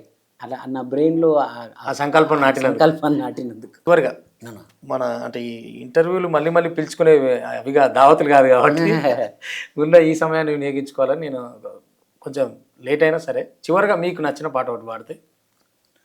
నాకు నచ్చిన పాట అంటే ఒక్కొక్క అంశం మీద ఒక్కొక్క పాట చేసుకుంటూ పోయాం మనం, కానీ చాలా అంశాలు ఒకే పాటలో చెప్పిన ఒక పాట ఉంటుంది, ఆకలి పాట. అది నాకు బాగా ఇష్టం. అది సూపర్. అంటే ఒక్కొక్క లైన్లో ఒక సమస్యను లేకపోతే నాకు అనిపించిన ఒక ఫీల్ను చెప్పిన ఆ పాటలో.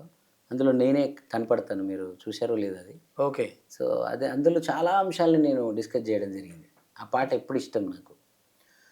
ఆళ్ళు అమ్మే బొమ్మల్లో ఆనందాల సింబల్లో, రోడ్డు మీద ట్రాఫిక్లో నాకు వెలిగింది వెళ్తారు.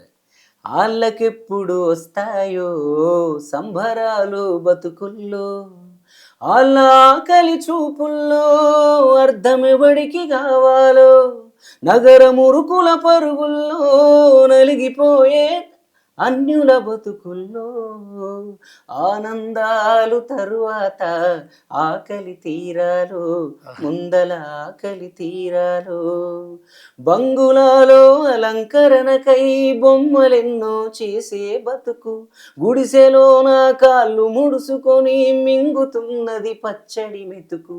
మీరు చూస్తుంటారు వినాయకుల విగ్రహాలు మన ఇళ్లలో పెట్టుకుని అందమైన బొమ్మలు చేసేవాళ్ళు గుడిసెల్లో, వాళ్ళ వెనక వాళ్ళ బతుకులు మాత్రం చాలా ఘోరంగా. మనుషులేమో బండ్లు కట్టుకొని గుడికి పోతారు దేవుని కోసం, దేవుని ముందే కూసోని కొందరు ఎదురు చూస్తారు మనుషుల కోసం.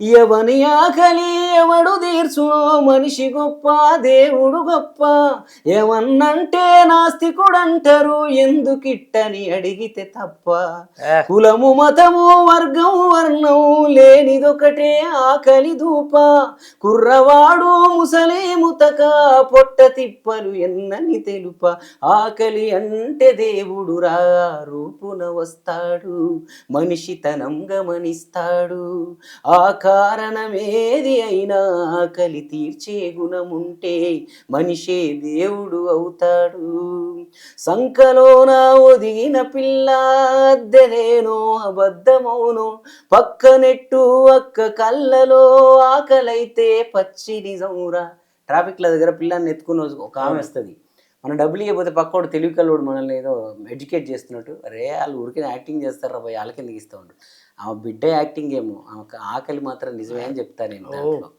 కళ్ళు లేవు అన్నకు మనలా కడుపు ఆకలి ఇద్దరికొకల ఉన్నవాడికి 100 రకాల కష్టజీవికి పస్తులు వేల ఇల్లు నొదిలి పిల్లల నొదిలి ఎల్లలే దాటెళ్ళిన వాళ్ళు ముళ్ళెలేవి ఎత్తుకురారు కేవలం అది ఆకలి పోరు ఆడు అమెరికా పోయాడు వేరే దేశాలు పోయాడని ఏం తెస్తున్నావు నాకు వచ్చేటప్పుడు అనేవాడే కానీ ఆడు ఉన్న రోజులు ఒక్కడన్నా ఫోన్ చేసి అని ఎట్టున్నావు అని అడిగేటోడు ఉన్నాడు మనకాడ ముళ్ళెలు ఎత్తుకరాడు వాడు ఆడిది కూడా ఆకలి పోరే వాడి కష్టాలు ఎన్నో పడే అక్కడి నుంచి మన దగ్గరికి వస్తాడు గారడీలు గల్లీ డాన్సులు నేతలకు కొట్టే జేజేలు కూలినాలి కొలువు చదువు కూటి కొరకే కోటి తిప్పలు మన ఊర్లో వాడు ఉంటాడు ఆడు మీటింగ్ పెడితే ఆనికి పోయిండు ఈడు మీటింగ్ పెడితే ఆనికి పోయిండు ఆడ ఎందలిస్తే ఆనికి ఆడిపోయిండు ఈడ వాడు ఎందుకు పోయాడు వాడు వెనక ఆకలితో ఏడ్చే పిల్లలు ఉన్నారు నువ్వు అది చూడు వాడు ఈడు వేస్ట్ కాడరా ఆ పార్టీ వాడు పిలిస్తే ఆడిపోయింది ఈ పార్టీ వాడు పిలుస్తుంటే అలాంటి దుర్మార్గమైన పరిస్థితుల్లో మనల్ని రాజకీయాలు ఈ దేశం ఉంచుతుంది